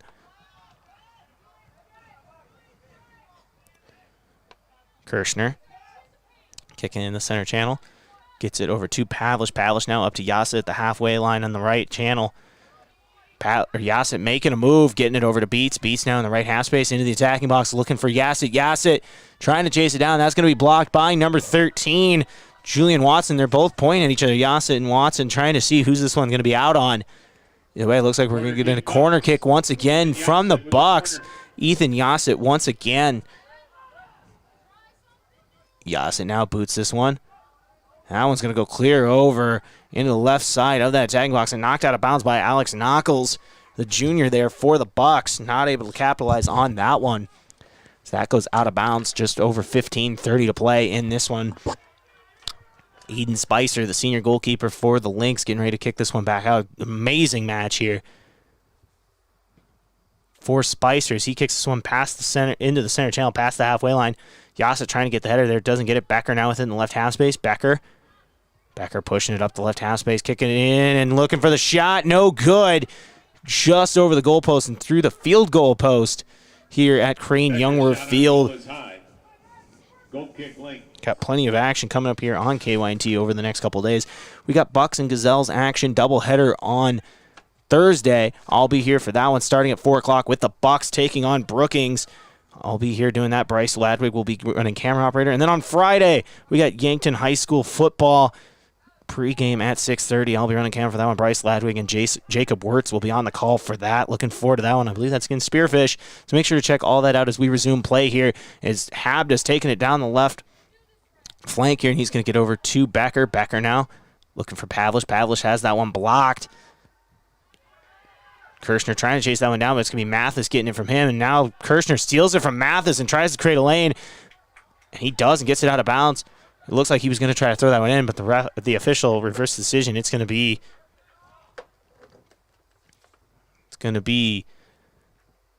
the Lynx throwing this one in deep down the right flank, and it's Justin Vest chasing after it. As well as it looks like Jacob Kirshner here, or maybe even Trace Jensen actually for the Bucks in on that one. Knuckles now getting this one out of bounds, and he's going to be able to throw this one in. Pavlish now kicking it. There's a whistle on that one. That's going to go back towards the possession arrow for the Lynx. 13:30 remaining in this one.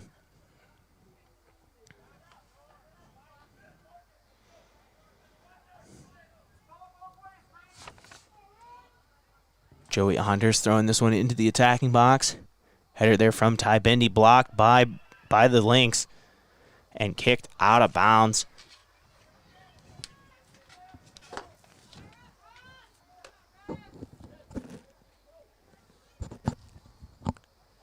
Anders now getting ready to throw this one in. Throws into that attacking box there. Header from Bindi. Nolan Baker gets this one over to Justin Vest, who tries to kick this one and misses. Wide right on that one. Shot no good.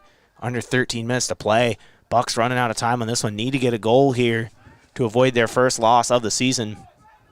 Ty Bindi now kicking this one down the center channel to Trace Jensen. Jensen now up to Knuckles. Knuckles looking for Kirshner in the left half space, taking it past the halfway line now.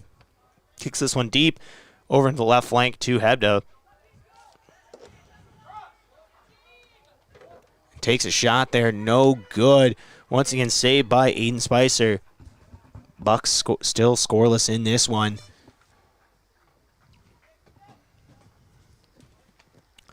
Spicer now throws this one over to Kirshner. Kirshner floats this one past the halfway line into that center circle. Header there from Nyhoff. Now Nolan Baker with it. He's going to have that one blocked, and it's going to be sent back up by Mathis, who blocks that one. Hebden now within the left half space.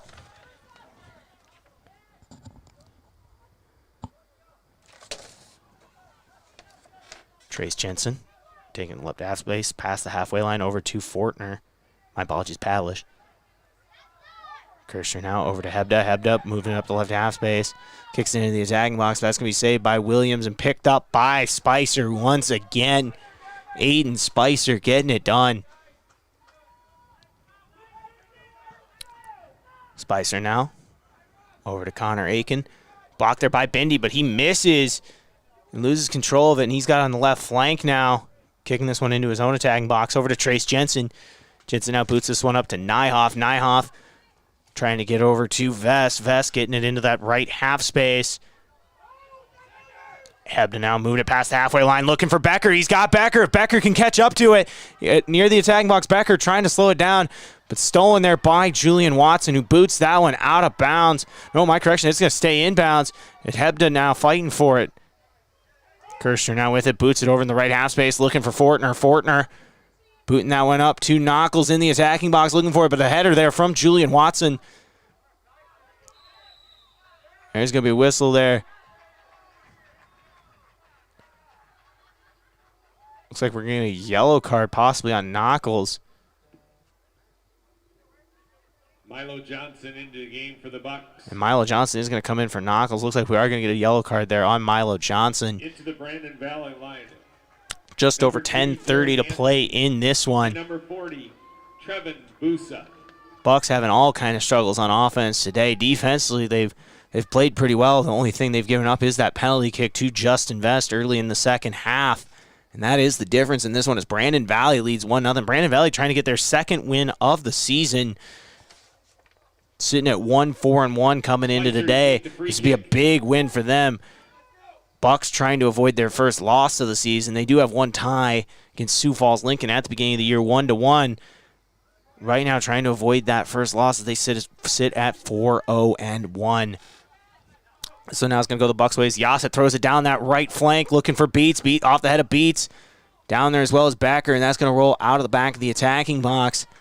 Once again, and we're going to head to that corner. Another corner kick here for Yankton as we have 10 minutes to play in this one. Bucks need to find something here as they trail 1-0. I'm Josh Bolter. You're listening to KYNT as well as watching us on KYN TV. You can find that on Facebook, YouTube, or the Roku app. You know, we have plenty of places to check that out. Yassett now kicks this one into the attacking box. Looking for the header there was Pavlish, but he misses it. And taking the shot is Jacob Kirshner, and it looks like that one's not going to make it there, and it just misses once again. The Bucks not able to find right side of the goal there. And they'll remain scoreless today as Aiden Spicer is going to boot this one back into play. Header there from Will Pavlish, followed by a header there from Max Williams. Goes out of bounds, going to be thrown back in by Yassett. Just over 9 minutes to play. And down the right flank to Beats. Beats now looking for something here, and that's going to be blocked by Noah Chan in the back corner of that attacking box. Corner kick Bucks. And we're going to get another corner kick here from the Bucks with 9 minutes to play. Ethan Yassett.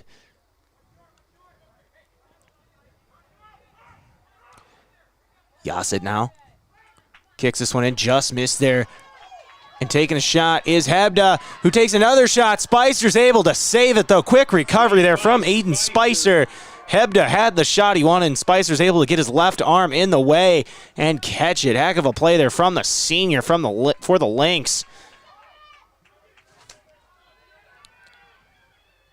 Trace Jensen now is going to get this one. Kicks it out of bounds on that left flank. 8:30 left to play. Bucks got to find something here in these last couple minutes in order to avoid their first loss of the season.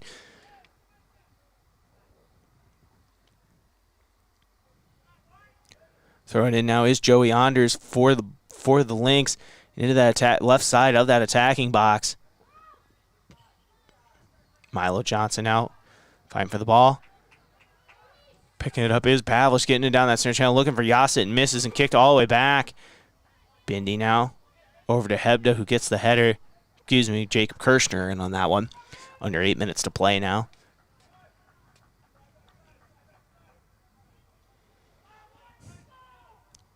Joey Anders once again getting ready to throw in here under 7:45 left to play in this one. Throws this one in. Header there from Pavlich. Nyhov now getting it up to Becker. Becker now past the halfway line. Boots it down that left half space into the center channel. Blocked by Spicer, who kicks it back up to the halfway line in that center channel. Yassett now within the center channel. Gets it over in the right flank to Fortner, who's looking for Beats and isn't able to find him.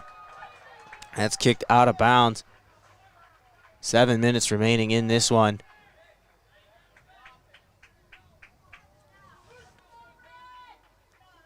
And once again, it's going to be thrown in by Spicer here. Under 7 minutes to play. Free kick for the Lynx. Free kick here for Spicer. Spicer to take the kick. Spicer boots this one past the halfway line into the left half space. Nyhoff with it now, has that one stolen by Beats. Yassett now in the center channel, looking to make a move, looking for Becker. And he isn't able to find Becker in that back corner of the attacking box there. Becker just misses it, and he's going to take a tumble there. It looks like Joey Anders as well. Come here to see what's called here as that rolled out of the back corner of the attacking box.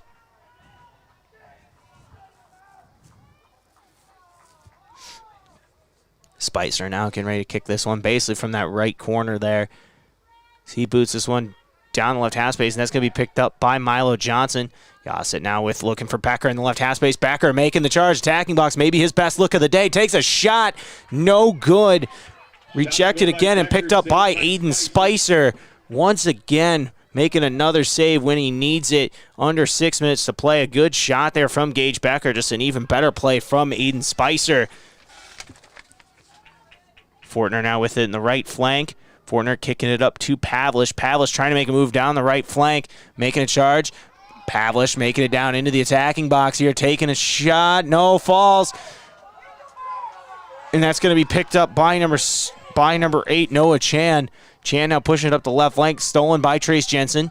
Yassett now looking to make something happen. 5:25 to play, needs to get a goal here. Kicks it back up to the halfway line on the right channel to Ty Bendy. Now over to that left flank to Hebda.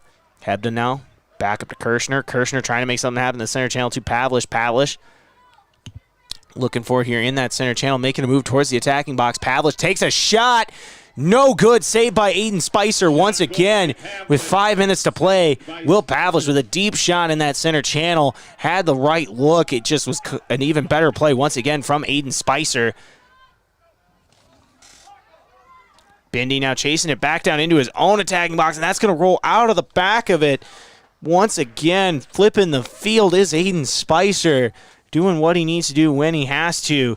And it's going to be a corner kick here for Connor Aiken for the Lynx. Once again, trying to find their second win of the season. Carson Thier checking in, as well as Mayor Mattis for the Lynx. Either way, 4:42 remaining in this one. Brandon Valley leads 1-0 off a penalty kick early on here in the second half from Justin Vest. Taking a shot now is number 19, Nolan Baker. That's blocked by the Bucks and sent it deep down towards Aiden Spicer once again. But Spicer just letting this one roll over to him and picks it up here with 4:25 remaining. Chan now taking up the center channel, kicks it up and over Chase Jensen, trying to get the header there, misses, and Joey Anders is chasing it down, taking a shot, saved there by Zachary Lowe, sliding save, and just falls on it with about 4 minutes to play. Bucks got to get it down there and try to get a shot going here. There is someone down for the Lynx. It looks like it is number 5, Justin Vest, actually, on that one. He is immediately up either way, though. He was down there for just a second.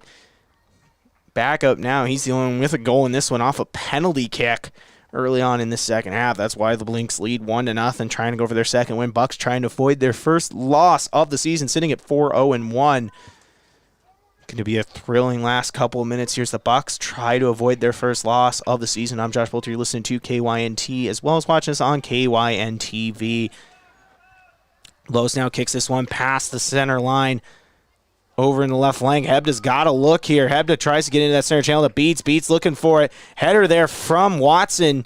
Makes the save and boots that one back out towards the halfway line into that center circle there. Header from Pavlich. Pavlich hustling after it, but it's going to be stolen by number 4, Connor Aiken, who pushes down the left flank. Aiken looking for Anthony, who gets it with the back of his heel, and Pavlich is able to pick it up in the center channel. That being said, we do have a whistle. It looks like it's going to be a free kick here for the Bucks. For the Lynx. They're at about the 30-yard line or so in that left half space. 3:20 remaining in this one. Time is running out here for the Bucks. Don't forget, in the postgame show, we will have an interview with Coach Dave Dannenbring. We'll hear his thoughts on this one no matter what happens. Save there from Loest on the free kick. 3 minutes remaining. Throws this one out into the right flank. Looking for his Pavlich. Pavlich with the header. That's Fortner. Pavlich now with it. Heading down the right flank. Looking for Beats. Beats. Getting it going. Pushing it up to Fortner. Fortner has that one almost stolen by Matthias, but is able to get it to Pavlich. Now it is stolen by Mathis. And over in the left flank to Kirshner. Kirshner now over to Becker. Becker looking for Hebden in the left corner of that attacking box. Stolen there by Julian Watson and kicked out of bounds. 2:30 remaining in this one. Time is running out on the Bucks. They do have it in this attacking box as Hebda's going to get ready to throw this one in and throws it in looking for Milo Johnson. Isn't able to find him. Fortner swings and misses, but Kirshner's able to get on that right flank. Gets over to Yass in the right half space just outside the attacking box. Kicks it into Kirshner, who's got a weird angle at it, but takes a shot, and it's blocked by Julian Watson. Either way, corner kick here for the Bucks with 2:10 remaining. Once again, down 1-0, trying to avoid their first loss of the season. Yassett now kicks this one, and it's blocked. Kicking back up over in that back right corner of the attacking box.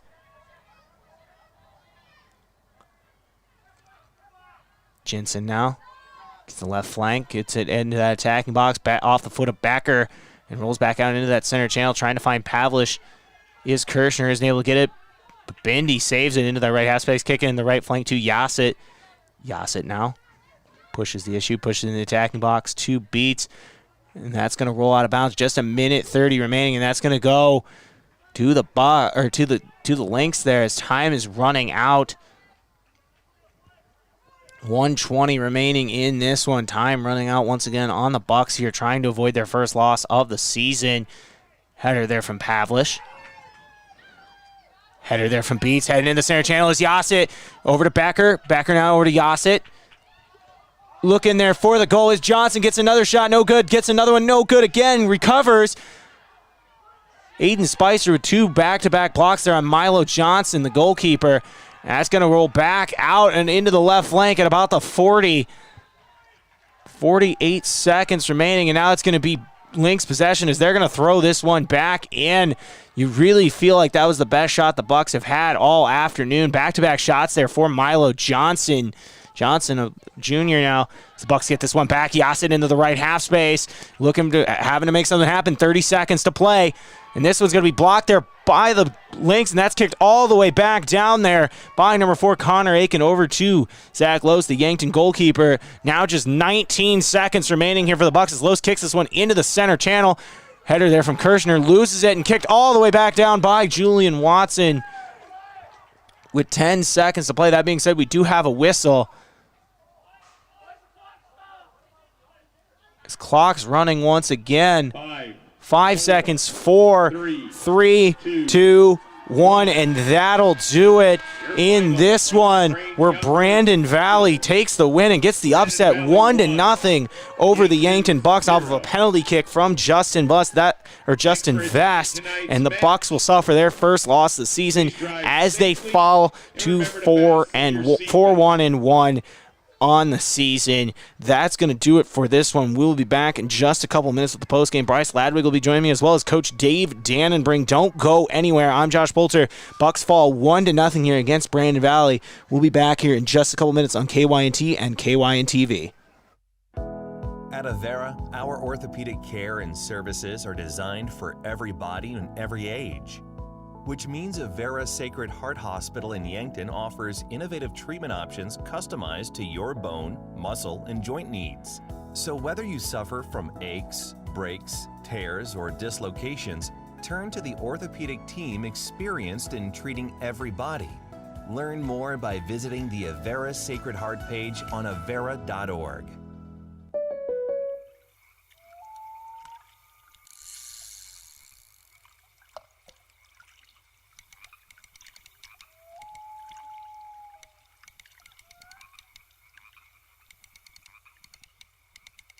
This moment of relief brought to you by your local State Farm agent, Rhonda Westland, who also brings relief with all your auto insurance needs.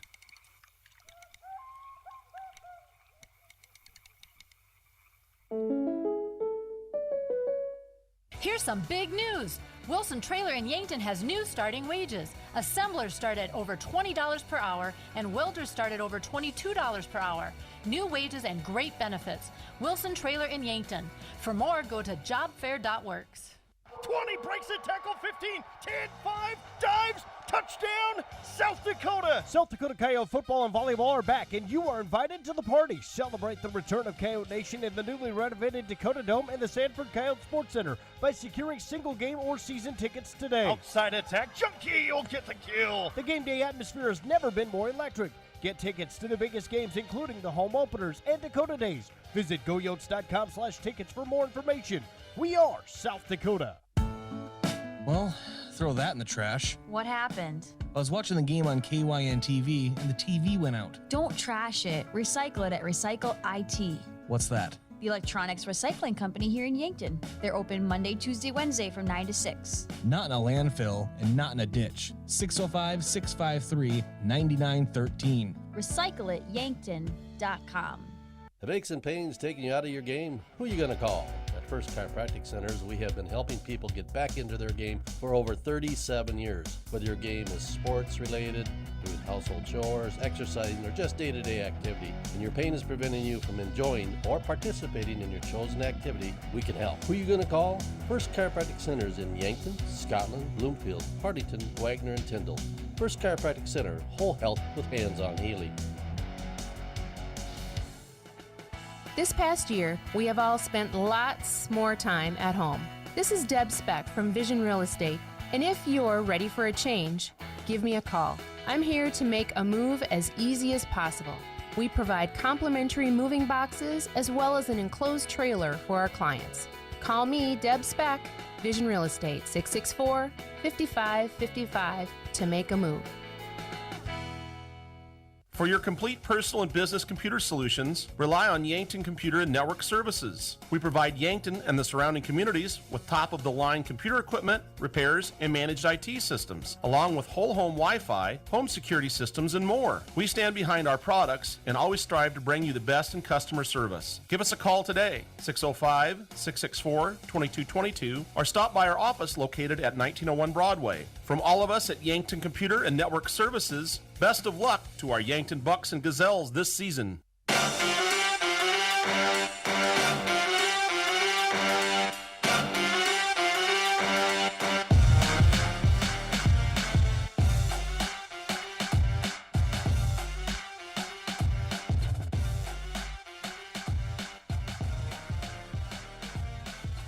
All right. I'm back, Josh. Yeah, what's up? Mr. Cameraman / sports director / man of many titles, Bryce Ladwig joining me here for the post game. Yeah, this is the Hy-Vee post-game show. Bucks fall short to Brandon Valley 1-0. So both Gazelles and Bucks lost here today. That is tough, but good games though overall from both squads. Yeah, I think on the defensive end, there's a lot to be happy about for both teams. Both goalkeepers really played well. Both Ashlyn Vogt and Zach Loest. It's just one of those things where they had plenty of opportunities on offense, specifically in this game or in the Bucks game, where they just weren't able to capitalize. Had 2 shots there at the last couple minutes from Milo Johnson, just weren't able to get them to convert. And credit to Aiden Spicer, the goalkeeper for the Lynx. He played an incredible game and really, really saved this one for Brandon Valley. It's time for our Olson's Pest Technicians Pest of the Game. Call 1-800-KIL-BUGS, your residential and commercial pest control solution. Yeah, I think it's got to go to Zach Loest there for Yankton, only giving up 1 goal, and that was on a penalty kick. So, you can't really hold that against him too much. I think he really played an awesome game. And then our Hy-Vee player of the game with a helpful smile in every aisle. I think once again. Don't do it. No, we're not doing it. We're not doing it today. Don't do it. We're not doing it today. We can't have both back-to-backs as goalies. Then we'll go Ethan Yassett. He got plenty of chances at corner kicks, really set up the team in a lot of different areas. I thought he played pretty well today. Had a couple key blocks as well. Just once again, not really able to capitalize on. But we'll go Ethan Yassett. All right. So thanks to all of our sportscaster partners. I want to thank a couple of them as we go along.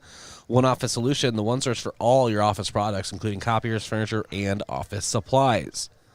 One Office Solution is located next to Pizza Ranch on Broadway in Yankton. And we had Coach Dave Danbring to join us here in the post game. And until then, we're going to go ahead and step aside here on the Hy-Vee post game show. We'll be back after this. Kids seem to always be misplacing things. Socks, shoes, backpacks, books, you name it. So when it comes to important things like EpiPens for serious allergies or inhalers for breathing problems, make sure there's always some on hand when those items go missing or run out. Hi, this is Michael from Yankton Rexall. We pride ourselves on providing accurate prescriptions and appropriate medical information for your child's health. Good health attributes to good students. Yankton Rexall, your hometown pharmacy since 1923, located in the Meridian District. Vision Care is the place to go for new glasses. Our opticians are trained to style you with a frame that fits your face, so they look great and are comfortable all day long. Based on the doctor's recommendation, we'll help you choose the lens features that will be best for how you do life. Plus, you might have fun too. Vision Care Associates, where the health of your eyes comes first. Your family is a part of the Hy-Vee family. That's why they're here in Yankton for anything you need. Looking for steakhouse quality beef, fresh produce, and organic options, or the best options for anything else that's on your list? Hy-Vee has the products you're looking for. Convenient aisles online shopping for pickup and delivery, and Hy-Vee deals with coupons and sales to make your shopping budget go further. Hy-Vee, where there's a helpful smile in every aisle. This fall, sip on a warm, soothing apple cider and bathe in the radiance of the changing colors before you smash that hot mug on the driveway and join First Dakota to bank some noise for fall sports. Stop for goal line stands, holler for a game-winning ace, and go berserk for a chip in from the rough. Let's give the home team all we've got. Bank some noise with us at First Dakota National Bank. Open a new account online today at firstdakota.com, member FDIC. Mount Marty Lancer fall sports have returned. Unfortunately, with them may come injury. The Yankton Medical Clinic provides patients with the latest technologies and procedures in orthopedic care. Orthopedic surgeons, Dr. Brent Adams and Dr. Jeremy Kudera, specialize in athletic injuries, including fractures and sprains, shoulder, ankle, and knee injuries, and more. They'll have your favorite athlete back in the game in no time, offering the highest level of care right here at home. Call the Yankton Medical Clinic today. So much care, so close to home. At Avera, our orthopedic care and services are designed for every body and every age, which means Avera Sacred Heart Hospital in Yankton offers innovative treatment options customized to your bone, muscle, and joint needs. So whether you suffer from aches, breaks, tears, or dislocations, turn to the orthopedic team experienced in treating every body. Learn more by visiting the Avera Sacred Heart page on avera.org.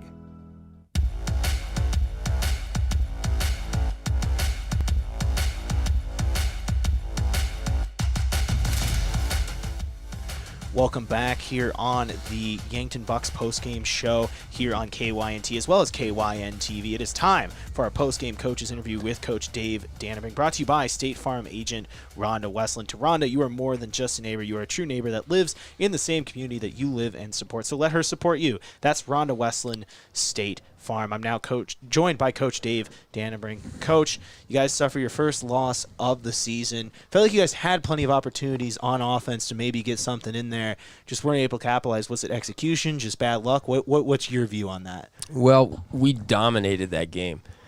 And it's one of those where, God, we were looking at the stats here right at the end that we had 17 or 18 shots on goal. Yeah. And they only had 3. And, it's like we've got to capitalize on all those things. And, sometimes, well, in my life, I've always thought, the only lessons that you're going to learn that will last have to hurt. Mm-hmm. And in life, it's either it hurts emotionally or it hurts your pocketbook and you got to pay a lot of money. And, this was one of those games of humble pie because we've been talking in practice on practicing with a purpose, on our first touch, our crispness of our passes and our passing technique.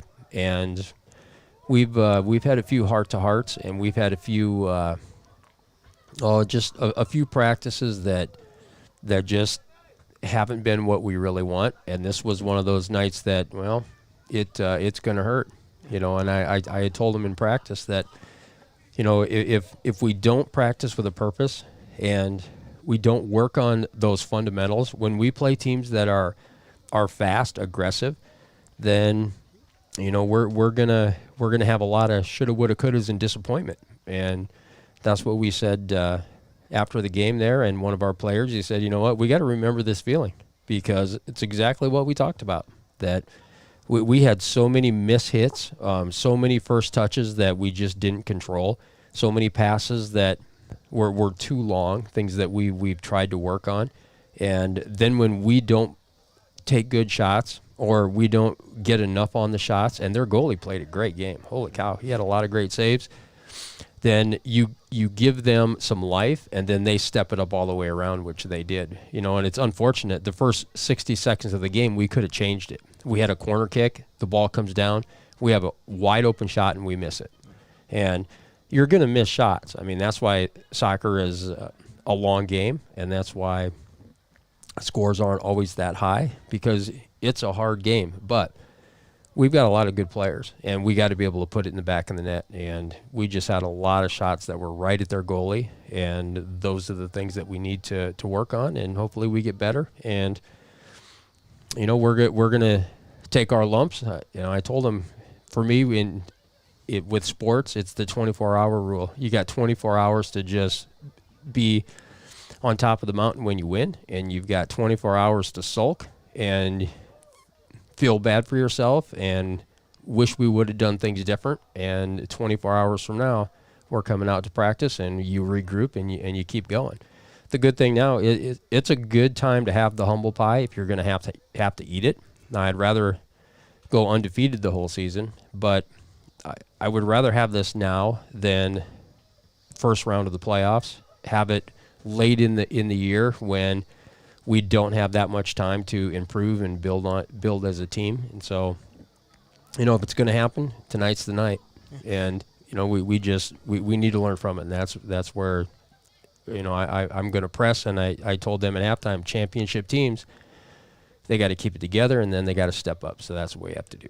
Yeah, no, this is your guys' first game since August 28th. You guys had that game against O'Gorman postponed. Do you think maybe having 10 or so days off, maybe some rust, something like that, do you think that maybe played in tonight's results? Or No. I think we did a lot of things really well. I think we moved the ball. We just didn't do well the things that we knew we were deficient at. And, again, putting the ball in the back of the net and finishing has been one of those things that we're working on. I thought we came out with some intensity. We talked right at the end of the game, and I always asked the captains and the seniors and the starters for the most part, okay, what do you think? And they had some good some good ideas. They just thought, man, we might not have been that focused. Now, we might have been overlooking them.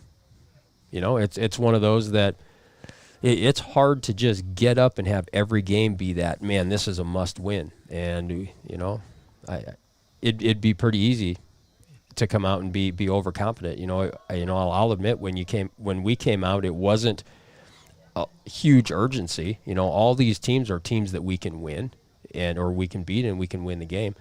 And so, I don't know. I don't think the time off really hurt us. I think we just didn't execute some of those real basic things. Now, you guys have Brookings on Thursday. What can we expect from them, and what are you looking forward to in that matchup? Well, Brookings they scared me. They scare me more than Brandon did. Brookings plays this trap where they just pull their defense way up tight, and it makes it really tough, and you get a lot of offside calls, and so it really makes it hard for our strikers on the front end there. They've got to really rotate. They've got to really watch. It clumps everything up, and so we've got our work cut out for us with them. And the thing with soccer this year, anybody can beat anybody. I keep telling people that when we played Harrisburg, everybody thought they were going to be so horrible. All of a sudden they tie Sioux Falls, Washington. And they're one of the top teams, and tonight proved it. We're number 3 in the state, and all of a sudden you get beat. And so that's going to be a tough game for us on Thursday.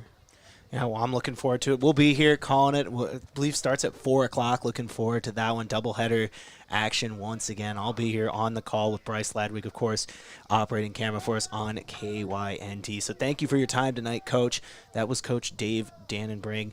Once again, Yankton falls 1-0 to Brandon Valley, and that's going to do it for your Hy-Vee post game tonight. Thank you for joining me once again. You're listening to KYNT as well as watching on KYNTV. I'm Josh Bolter. Have a good night, everybody.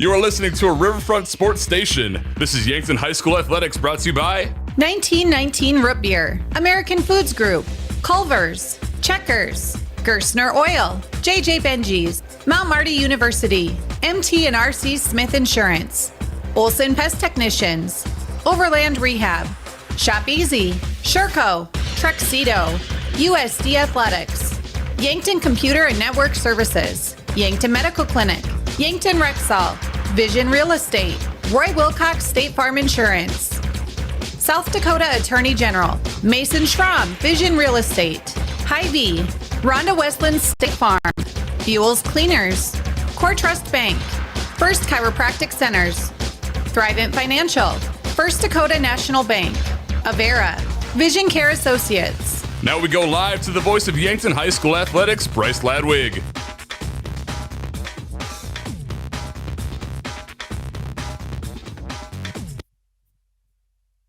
FM 1021 and AM 1450, KYNT, Yankton. ABC News on KYNT is brought to you by Missouri